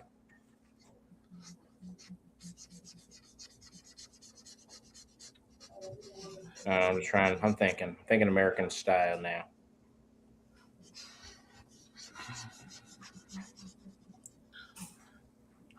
I really didn't want to put like red boots on red leggings, but You know what you could do. You know what you could do. You can try splitting or like for the arm. Try doing a half red, half blue, kind of like what you're doing with your legs, but do it to the arms, and maybe that could probably help, balance it out a little bit. I thought about it. Let's see. Let me put it different. Like this inside the cape blue, and see, I don't like. So are we going back to the Sandal Punk series, says Dragon Gaming. Curious minds want to know. Well, I mean, we haven't finished the season. No, we have not. And it would eat me to just be like, I wish we would have finished the season. As much as I was not a big fan of it, I do know that completing it does have a level of satisfaction. So it's best if we did complete it. Plus, I have taken a lot of time off from like doing, drawing that kind of stuff since I've been focusing a little bit on the grub and also doing some other little art things here and there. So really just trying my best to. Oh, dude, you haven't seen my fan art stuff I've been doing. I have you? have. I followed your. I'm still on your TikTok. I see that. Oh, well, I mean, yeah, I've been posting some of it bit by bit. I did like 25 posters for the last con that I went to, and which a lot of that is the videos that I have scheduled now to post for the next month.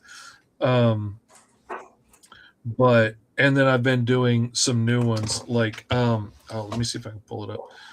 Like somebody commented on my Skeletor how nice the skull work was on it, and that got me thinking like what were some other skull characters I could do. And then I did this one, if I can freaking remember where I put it, pull it up. But yeah, I've done like Silverhawks and Superman and all kinds of stuff. Where is it? Where's I probably got to commission you to see how you would render or like how you would draw out my cast of like Ben 10 aliens that I've kind of made up, because I want to see like the Mr. Fish grotesque like level there. Oh man, Ghost Rider. Ooh. Yeah, he came out pretty cool. I'm proud of the way that one came out. And I went like all the way back to like the original dude and like upped it up a little bit on that one. But I love that old leather jacket. I love the design of it and stuff. So yeah, I went that way. Let's see. Ben says, bet if this American hero would be seen as a traitor to the country by the corrupted government. Oh, 100%. Which could make for an interesting story because, like money buys power. And so, like, if he starts going against the corporations and stuff that want to, control the world, then he would instantly get painted as the bad guy. Oh, yeah. And being a patriotic themed fireworks based superhero that is being treated like a bad guy by your own government, that'd be a heck of a thing. Yeah. I don't know if that's 100% the right suit, but I do kind of dig it, so I'm gonna use it for now.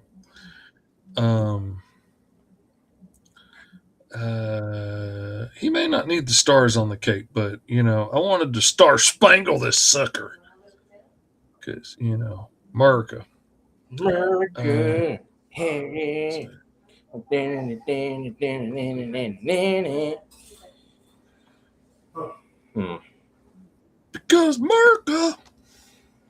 America. Well, I tell you, I'm a born and raised American. I wasn't born American, but I was dang sure raised American.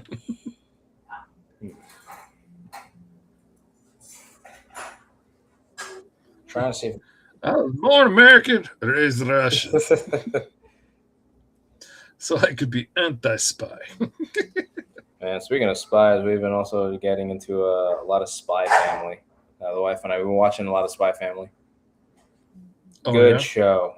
It is really, really good. Mom's an assassin, dad's a spy, and their adopted daughter is a telepath. And then none of them know each other's secrets like that. Except for the telepath. Telepath knows all the secrets. That's what High Wife says. Imagine the hippo skull. A hippo skull, indeed. Doing a skull series would definitely be interesting, like having to design characters based on the skulls and stuff like that. Oh, man. That would be a wild season right there. Like, that's crazy. Oh, yeah, dear. I always wonder sometimes, like, how far off could some of these designs be from what they really look like? But then, like, for a while there, I was deep on like paleontologist TikTok for some reason, and listening to them talk about like all the work that they go through, looking at other animals that are like related and still around, and how their flesh works on their skulls. and stuff to come up with these designs ends up making me think they're probably a lot closer than I originally thought they were. All right. I'm gonna make my dude a very flashy, almost alien-like guy wearing a red suit. I don't know. I know why I do it. I just like fingerless gloves because they're always cool. Fingerless gloves designs are always the coolest designs because I said so. Because the guys with fingerless gloves are always the coolest guys. Prove me wrong. Is it that the coolest guys wear fingerless gloves, or is it fingerless gloves make you the coolest guy? The world may never Deep know. psychological questions. Whew. That's a chicken or egg question right there. All right. I think that's okay. You know what? The white. That's like, which came first, the Dragon Gaming or the Dad Pool? You'd have to go back and look at the comments.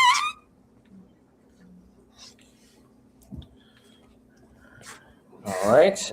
I think. Which came first, me or your mom? Hey, yo, hold on. This is a. You know what? I'm not gonna even try. Brother-in-law got you outnumbered. Oh yeah.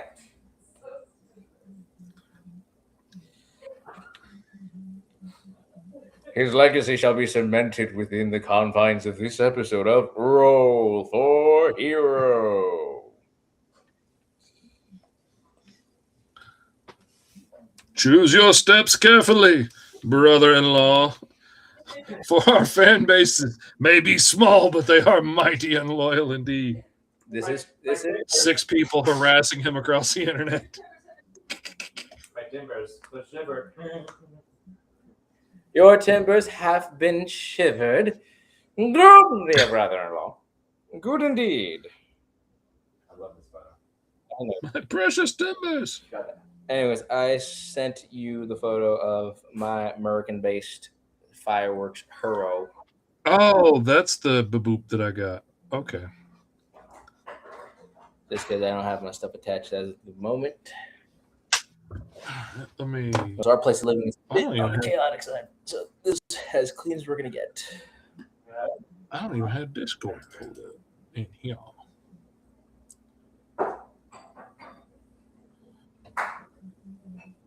Where are you? There you are.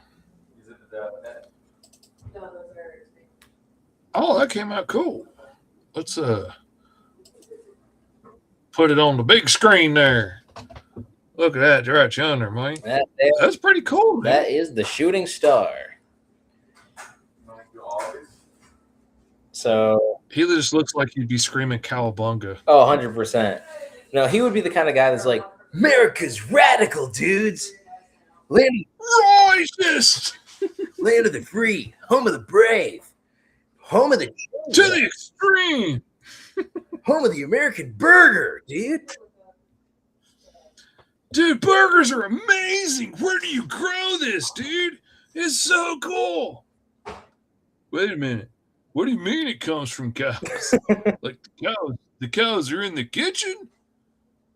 Oh, I think I'm gonna be sick, bro. Gnarly. He loves everything American until he figures out where it comes from. Oh, that would be a funny book right there. Like hardcore, super pro-American alien until he finds out, like, what's in our food and, gets all fat from deep fried deliciousness and stuff. This is my dude. I don't have a name for him yet. I'm kind of leaning towards like Firework or something. I mean, or honestly, Star Spangled isn't even that. yeah, Star Spangled ain't. That's not bad. That's not bad at all. I mean, that might be the way to go. Or Starburst. Is there a Starburst? Starlight is the chick on Starburst. I remembered watching like this weird, not weird show. It was a superhero web series, And they did have a character called Starburst, but he wasn't like a prominent character. He was like a funny comedic gag character. So I would think Starburst would be interesting for a title. But I think he looks like he looks like a evil Homelander, like again, properly described as Syndrome and Homelander combined. I think Star Spangled might be the way to go. Or we can call him, Sparkler or the Sparkler, something like that. If somebody's got a better idea in the comments than Starburst, let me know. But that's not who I want on top. I don't like that either. We'll do this. Yeah. If somebody's got a better idea than Starburst, let me know. But I like the idea of like having something to do with fireworks, because I really like the idea of him making a lot of explosions and stuff with light, and like absorbing energy and throwing it back in like light-based explosive attacks. Starstruck. That's not I was going bad. to say Star Fuse, but that's way better. That's not bad. Oh, yeah, buddy? You're about to get starstruck. And he's a glory seeker. Oh, my God. Man, freaking nailed it, dude. Yeah, no, starstruck. That's it. That's it. Before I forget. Now, I feel like he should also be called Captain Starstruck. Again, to adding that like level of glory seeking is like, I'm the captain of being starstruck. That's right, America. This 4th of July, grill up those hot dogs and fry up those, burgers or whatever it is, and get ready for the birth of a nation. You're about to get starstruck. Oh my gosh, that's perfect.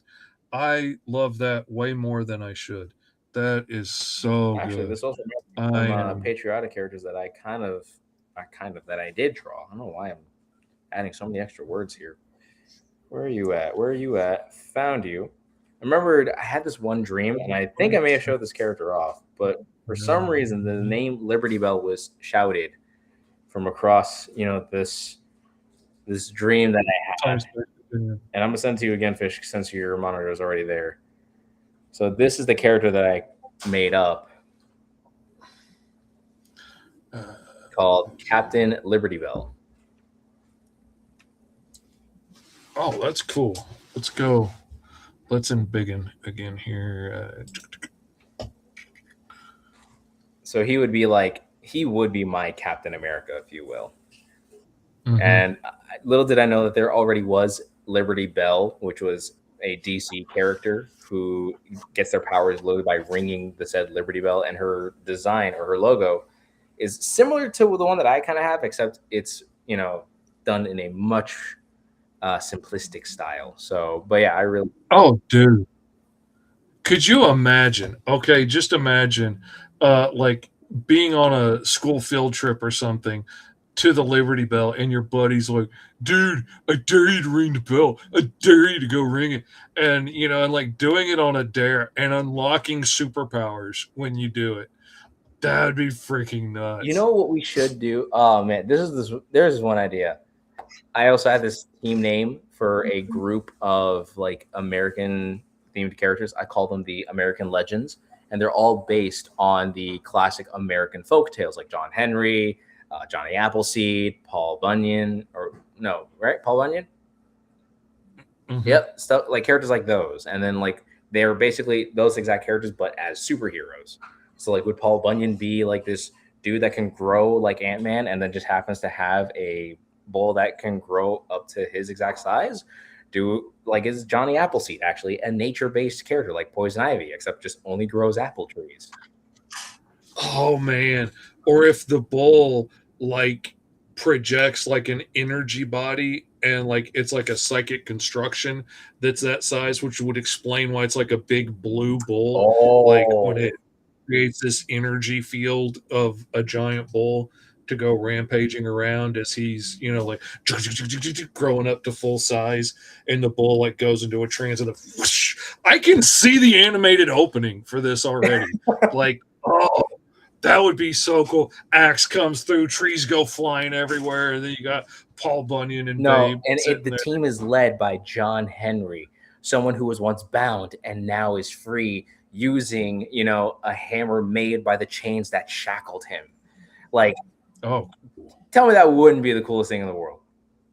oh yeah. That's you got a good idea All right, there. now here's my question. What is your favorite American folklore? For me, obviously, it's John Henry. I love John Henry. It's one of my favorite stories. Man versus machine, tale as old as time. As a giant, I got to go Paul Bunyan. Literally, when I started growing my beard out, my plan was to grow my beard out so long that I had to tuck it into my pants to walk around like Paul Bunyan's woodsmen had to do, so they didn't trip over their beards while they were working. And and then it got this long and stopped. And I was so heartbroken. And anytime I see somebody with a beard that goes down way further than this, I'm so freaking jealous just because of that. That, and I always wanted to ice skate around in a giant cast iron skillet on pats of butter. And my father-in-law, that's where we got our wiener dog from, because my mother-in-law got 2 wiener dogs. The next thing you know, she's got 50. He's one of the pups from there. They have a pup that looks like somebody took a big cut out of its back and just scooched it and then stitched it back together. So it's got this weird cowlick in the middle of its back where the hair sticks up all weird. And I so thought about adopting that dog just so I could name it after Paul Bunyan's dog that he accidentally cut in half. And the doc sewed it up so fast that it lived, but he accidentally sewed the back half upside down. So he can run on his front legs for a long time and then flip over and run on his back legs so he doesn't get tired and rest his front legs. I wanted to name him after that dog, or Frankenwiener, one or the other, because of the big stitch-looking section on his back.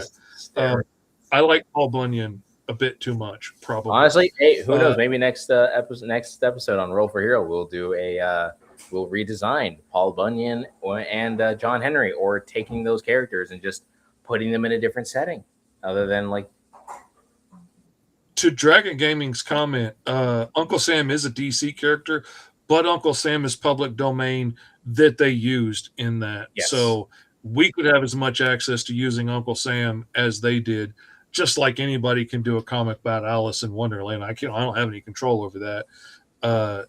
The only thing I could argue about would be Lost in Wonderland, or if she was a time traveling, dimension hopping bounty hunter with the Tin Man by her side, then I could make an argument about it. But otherwise, they're all public domain characters. You can do what you want. Like I said, oh yeah, like how I also wanted to do the Pride and Plunder story, that is still a story that I would love to hone in on. I would just actually have to listen to Pride and Prejudice or to read the book so I can get context to how that story goes down. But other than that, though, I mean, yeah, American Legends. What do you guys think of American Legends? Because I would love to actually make that into a fun little one shot, or maybe like a little mini series, kind of like an overarching story. You need to do a mini series where like Uncle Sam or something is collecting these heroes from like throughout history or whatever, and then brings them all together like Legends of Tomorrow, or whatever. Like he's getting all these different people, and it's like, John Henry, I need your steel by my side, and like brings him on to be one of the heroes, and recruits Paul Bunyan and stuff, and then have them all face off against something awesome. Oh yeah, and not only that, but like every issue should have like a couple page origin story of said character, or like a quick little retelling of that American legend, and then from there we then see them like having to team up. Uncle Sam finds them, they actually have to fight off, the evil spirits of America or some junk like that. Anyways, I believe you happen to have a rerun that you need to be posting up soon. Oh, I got an hour. Oh, still before over here. I forgot Arkansas and Florida are very different time frames. Smells great, honey. Well, an hour, but yeah, I appreciate it. But yeah, I'm good for a few minutes. I'm looking for a firework texture to put on here, because I thought it might be fun to put a real one on instead of just. That's a pretty fun one. Dragon Gaming says Uncle Sam is like the Master Roshi of the American Legends, or like the Nick Fury, as Benjamin says. Yeah, I very much agree. Having him be like the head honcho, the spirit of America is in danger, and now he has to pull, each of these American legends together to basically fight off the forces that threaten the nation of freedom, truth, and the pursuit of happiness, and so on and so forth. I very much Mhm. would enjoy that idea for sure. I definitely feel like if it had to be like a leading team, like it would be kind of like Uncle Sam would be like the guy, like he would be the man in the chair, or he'll tell them, kind of like Professor X, like to me, my American legends, like he would tell them where to go, but the team is led, in my opinion, by John Henry, because I feel like he would definitely have a much more, leading command. Like sort of like Uncle Sam is like the Zordon sending them out, Exactly. but John Henry would be the Red Ranger, like giving orders and stuff and commands in the field. I like that idea. I like that idea a lot. Oh, that would be fantastic. Oh, you know what would be interesting? It would be interesting that like maybe there's some type of an assassin trying to go in and trying to take out, no, I don't know. It'd be a bit too on par for the course. Where it's like, oh, maybe like an assassin goes in and tries to kill all the presidents within the timeline. The American legends have to stop them, and I'm like, probably not. Like the vibes are there, but probably not that execution. But yeah, good. Yeah, because then like what are you gonna do? Did they miss the target with JFK, or that ends up becoming a whole thing. Yeah, it would be pretty crazy. And then I can imagine that team being like a legacy team later down the road. Like maybe at some point in time, John Henry actually, like it's like the legacy of John Henry. So like when he first established that hammer was passed down from like child to child. So it's not just man, or it's not just like, the son. It's like maybe a daughter, maybe, a grandson, so on and so forth. Oh, that could be cool. And then like every time there's a new big thing going wrong, like Uncle Sam goes back and picks a new crew, and it could be like the daughter of Paul Bunyan and the great grandson of Johnny Appleseed or whatever, like whoever you needed this Exactly. time around. That could be interesting, and then you could keep playing with it and keep it new and fun. There's a series that was out a while ago. Unfortunately, I don't think it got a second season. It was called Unicorn Warriors Eternal. Essentially, it was like a shadow sorcerer. Good. Not my fault. Didn't do it. Didn't do it. Not my fault. Yeah, basically, in the show. Hold on, I'm gonna start. It's okay, hon. I'm actually gonna head on over. No, just here. But that, for some reason, it's only the one in the game room that gets More triggered than anything else. Yeah. All right, hold on. We're in the office now. And now I'm going to get my laptop on the cooling bed because Lord knows this thing needs to actually chill out. And Imagine the descendants of American legends teamed up with the Grub. I'm telling you, I think the Grub is going to be like the Spider-Man, the face of my Ultra Comics endeavors, which I'm not against. I'm never against that notion. I could see it. But yeah, so the idea would be that the American legends would, like, obviously there's a show called Unicorn Warriors Eternal. Basically every like couple hundred years or so, this weird evil spirit always comes back up and tries to destroy the world. So Merlin, the wizard, actually goes to the future, gets this really weird robot, and this robot ends up capturing the souls of a elven paladin, or like an elven paladin, a shadow sorceress, and a celestial monk.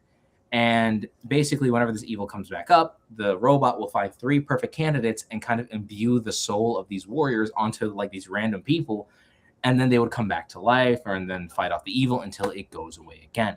So the whole point of the show is that it would have like a never-ending, like it would be a show that would last forever, kind of a concept.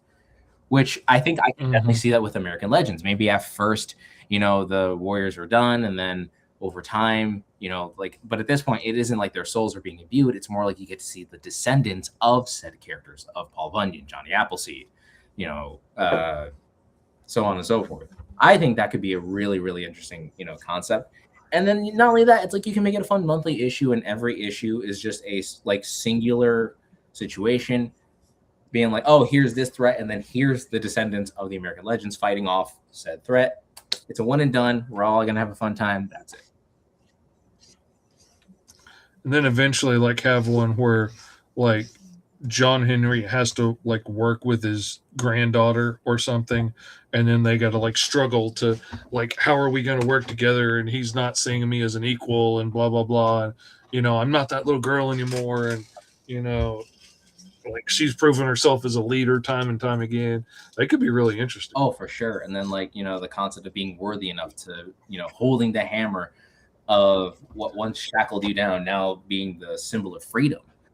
Could always. Okay, I need to see a drawing of this.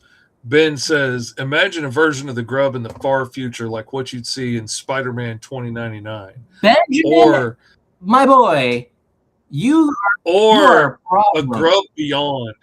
Like one or the other. I want to see a pic of this. Like one or the other of these. Like, old grizzled Grub sitting in the chair. Come on, you can do it. You've been training for this. And Lord, Benjamin, don't be giving me ideas like this. I'm already struggling to just finish a comic, and then you're over here being like, but what if? And now I'm like, well, what if you did something else cool? How dare you provide me with such a vastly unique The sheer audacity of our nieces, nephews, and those in between being over here, being all like, ha, but what if? And now I have to. All right, hold on. Now that I'm actually here, I can finally share this now. Is it showing? Is it there? Yes, it is. It is indeed. Make the adjustments as need be, Mr. Fish. Come on. Sorry. No, it's okay. I'll take care of it. I'll take care of it. Oh, no, I can do it. I just, the computer's not doing what I wanted it to do. Okay. That's the wrong one. Yep. Let's put put that up there. I made these two new characters, totally not at all based on other ideas that I had. Over here we have Steel Striker, a combination of Captain Marvel, Superman, and Steel Sterling. Oh, that's cool. And then the next one is, what if the Shadow and Spider-Man kind of became one? Or specifically, the Shadow and the Spider, the pulp character. And I have Cobweb, if it shows.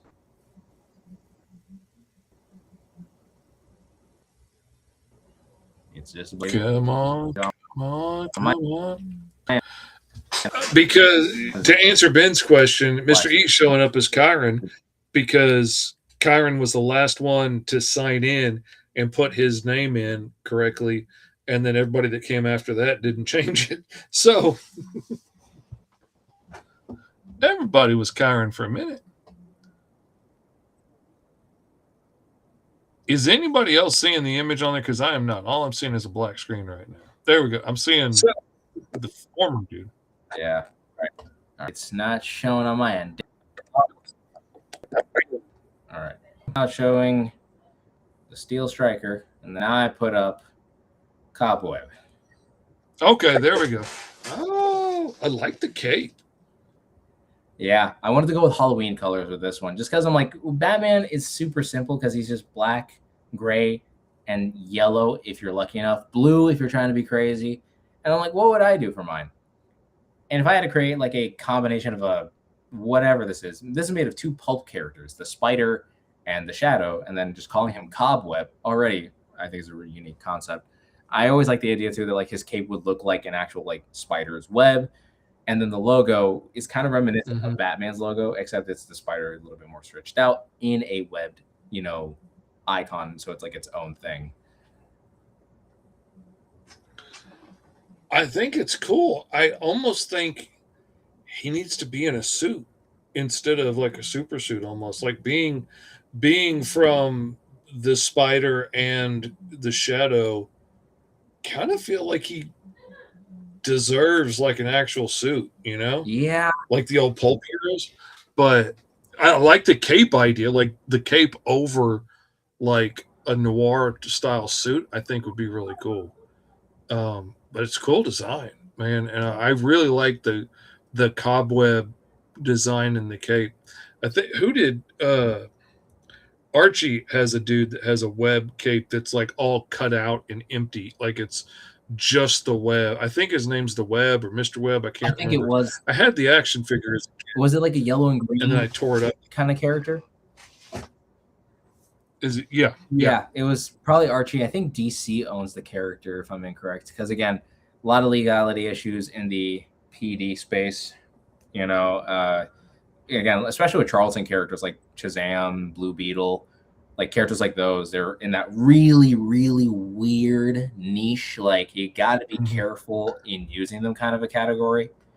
Archie still owns like theirs. They still own like the Shield and the Fly and the Black Hood and stuff. They've still got the rights to their guys. They don't publish much with them anymore. My buddy Steven actually gets to do comics every once in a while where Archie is crossing over as a superhero with like the Shield and stuff. But that's about all they ever get to do anymore. Actually, here's a fun thing. The closest thing that I have to a futuristic grub is when I tried drawing or like trying to make his suit suitable for, you know, like a Marvel Rivals style game. So that's pretty slick. This would be the grub if he was to be in Rivals. I dig it. And that's what he does. Imagine noir version of the grub or female version, medieval, zombie. See, those are all interesting. Honestly, for me, as much as I love the concept of multiversal stuff, I would probably tone it back with all that stuff just because I'm still trying to focus on getting the one story done. But I'm never against the idea of doing like, you know, fun little renditions of the character. Although I would now need to figure out what a $20.99 rendition of the grub looks like, because for what's it called? For Spider-Man 2099, the suit was based on a Dias de los Muertos concept. Like the suit was the Day of the Dead. Like it was a Day of the Dead suit. The image was originally a weird skull, and it just happened to look, you know, like a spider to an extent. Or a version of the grub that has the Ultra Comics version of the symbiote. Funny that you say that. I do have my own rendition of Venom before I even tackled the public domain, before I did any of this.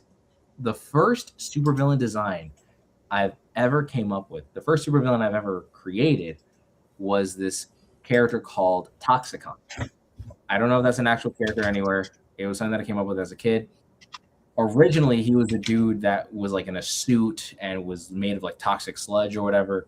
But then I decided to go with the more venomous kind of route where I would make him like a literal blob of like toxic goo or toxic waste or something like that. That would be a very and to redraw that character now would be very, very interesting, especially if I had to draw him fighting off the grub. But I wanted to save that villain for my other character, Power Core, because obviously he was my first hero and Toxicon's like my first villain. So I wanted to kind of keep that as their own type of rivalry. Mm-hmm. Yeah, I feel that. Like I've got a toxic zombie character that I've always wanted to use, but in my imagination, he is so tied to my character Capital Punishment. I can't bring myself to use him anywhere else but there. And like I've had some opportunities.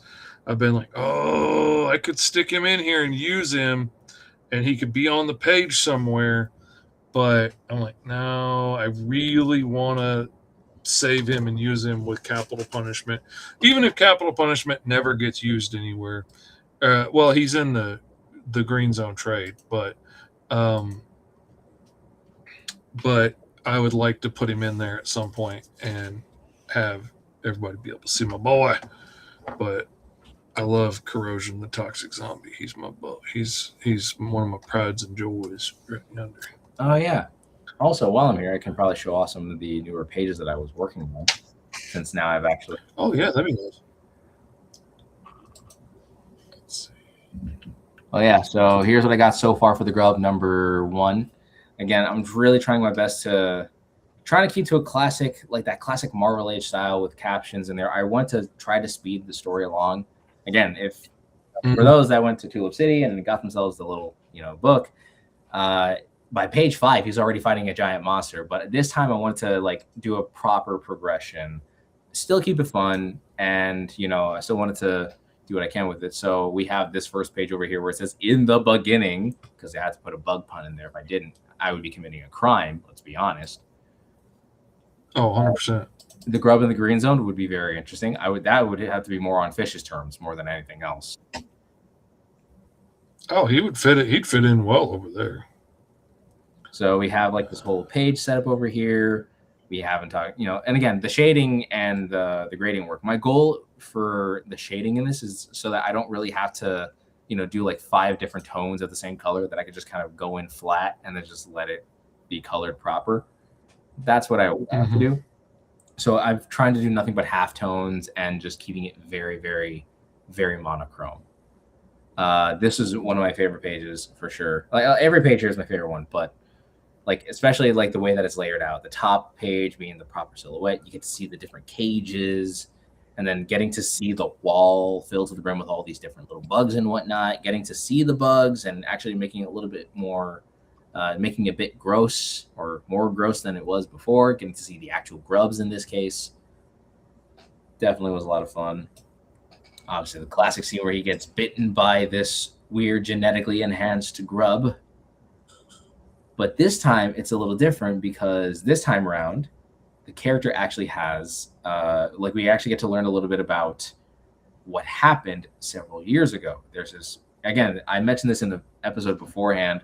I wanted to introduce this concept called the Great Collide, and I never had the chance to do that when I first made the grub because I was just kind of making that one on a whim. Now that I'm kind of going back at it, really wanting to enhance it, I finally got to incorporate that concept if it shows in the next page after this one. Is it showing? Probably not. It's probably just because it's getting a little laggy. My computer's a little bit, well, it's cooling off now. Anyways, here's your show. There it is. Got to show off the Great. Oh yeah. Showing off the Great Collide. You're actually getting to see the main character's dad. Actually, him establishing like his great power comes great responsibility quote, if you will. But again, it's all done through a dream sequence, so not really much of a lot of back and forth here. This one was a lot of fun to do, as there was a lot of panels in this one. So 3, 6, 9. 11 panels here, but it's all like, he ends up discovering he has a lot of strength. He ends up discovering his powers, how they all work. Actually, this time getting to see, them getting to see the powers done in action to an extent. Because the first time around, it was decent enough, but this time it made a bit of sense throughout the process of putting this together. I'm trying to fix my grammar because if my sister doesn't talk, she would judge me. Still kept this portion of like, what do I do now? Him looking through the window. Now, this is the part where in the original book, I would have made him fight off a whole like monster. But this time I wanted to start small, then progress to that giant monster fight, then leading to So that's what I wanted to do. And then here, I tried doing that Daredevil thing because imagine the character based off of Hickory Horndevil, a centipede, a trilobite beetle. Trilobite beetle. As in, oof. Now you see, I can do that as a fun gimmick, but let me kind of finish up with this bit here. So we kind of see like a blurred image, sharpened rendition, and then we see, him digging down. And I finally got to make the Bugs Bunny joke that I always wanted to put here, where like he feels, the bad guy's feeling the rumble. He gets punched into the face, and you see the grub being like, "I knew I made the right turn on Albuquerque." I feel like it was necessary to add a Bugs Bunny joke there. If I didn't do that, am I an artist? Who knows? A lot more of the fun stuff. Again, a lot of the gradient, a lot of halftone is being utilized here. I very much enjoy that a lot. And then here we get, this is definitely a scene that I'm very happy that I improved upon. As like, it's like getting to check out the designs, choosing the fabrics. measurements. At the time, the girls were just kind of drawing on their little pads and whatnot. So this time around, I actually got to show off, like the girls having to, measure his muscles, his body frame, all that kind of stuff. And then got to do the whole suit reveal, a little comedic moment here and there, and then just finish this page today. And this would be like closing to part 1, if you will, where he got his suit, got his powers, and there you go. And then from there, I have a few other pages in the process, but that is what it is there. And to get on back to Benjamin's topic there of like different bug characters, I'm not against that because I love the idea for that, is what I should say, because I need to sound more positive. I love the idea because there is the one thing I love growing up. The one thing I liked when watching some of the shows that I grew up with, here we go, is that some of these shows had a bit of a gimmick, right? And in the case for like what was it? I think it was Randy Cunningham. Whenever someone like really had like a passion towards a titular object, they would end up becoming a monster, and then Randy Cunningham would go in and kind of like knock it out. I had this idea where the industry, like the company that housed these weird animals that made the grub, I feel like at some point crime bosses, some unique criminals, villains of some kind, they would put random people in that exact room to see what other kinds of like animals that would scratch them, bite them, pinch them, whatever, and then they would obtain weird radioactive animal-like powers. So like, yeah, the idea of there being a trilobite beetle, a hickory horn devil kind of character is very possible, especially because that would be the fun gimmick, if I didn't have these other villains established. That'd be exactly the kind of thing they would do, experiment and see what, having somebody bit by a radioactive jackalope would do, and then, see what happened to them. Oh, even better. I came up with the name.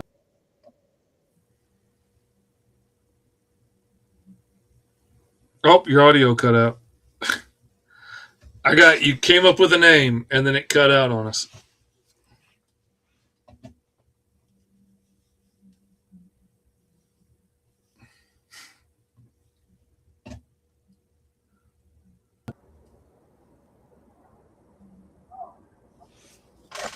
Man. Okay, I can hear you now. Okay. So I came up with a name for the Grubs Sinister Six. And it's not the Sinful Seven. I made that for my public domain rendition of Spider-Man. That was a while back. This one is actually a team of fewer characters, and I call them the Forbidden.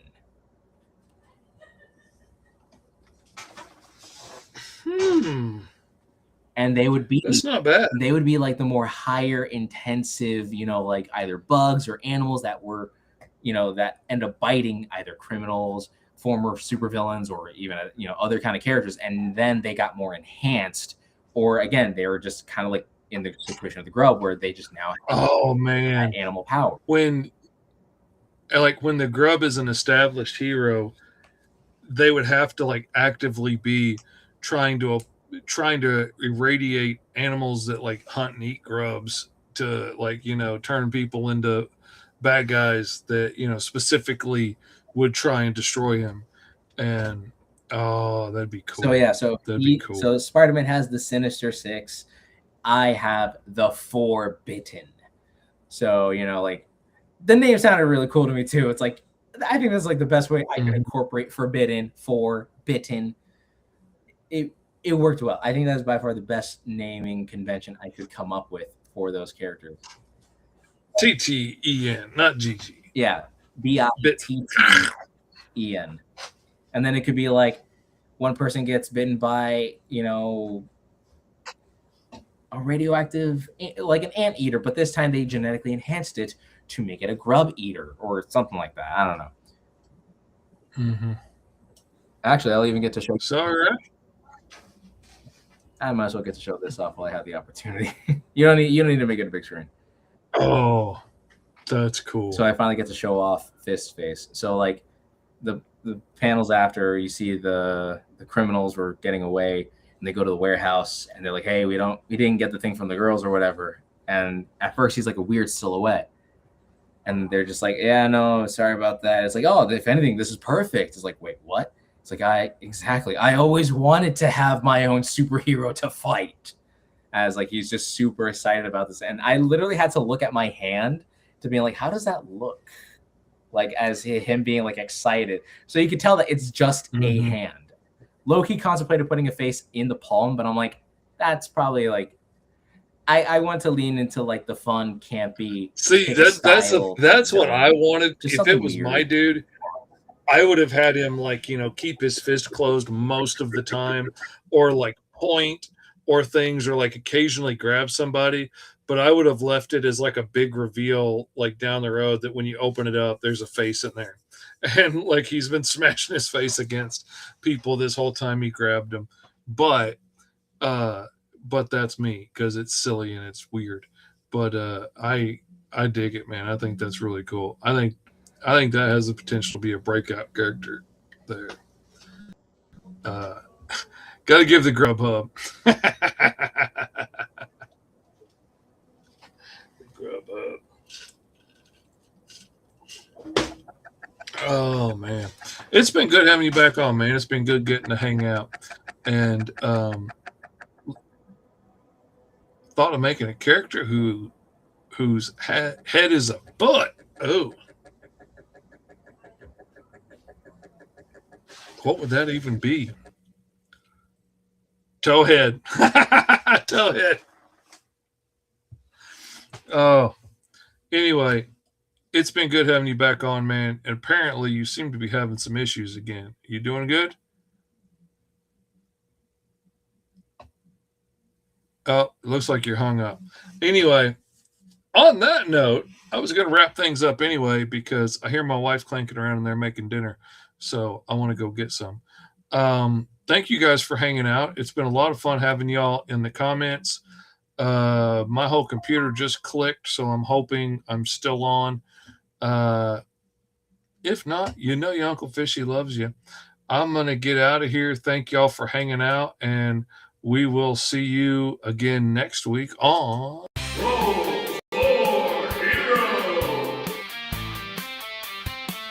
And even if you were to have like a prompt of 10 different things, right? Like say if you had one prompt of like, oh, like here's 10 different personality traits, here's 10 different superpowers, here's 10 different drawbacks. I like coming up with random list of powers and then just see what I come up with. Imagine rolling just those things every single time. It's always going to vary. The possibility of that happening is, again, like a 1 in 10 chance, but it's like, it shows that there's always something else cool right around the corner that we can come up with, because there's no end to the prompts.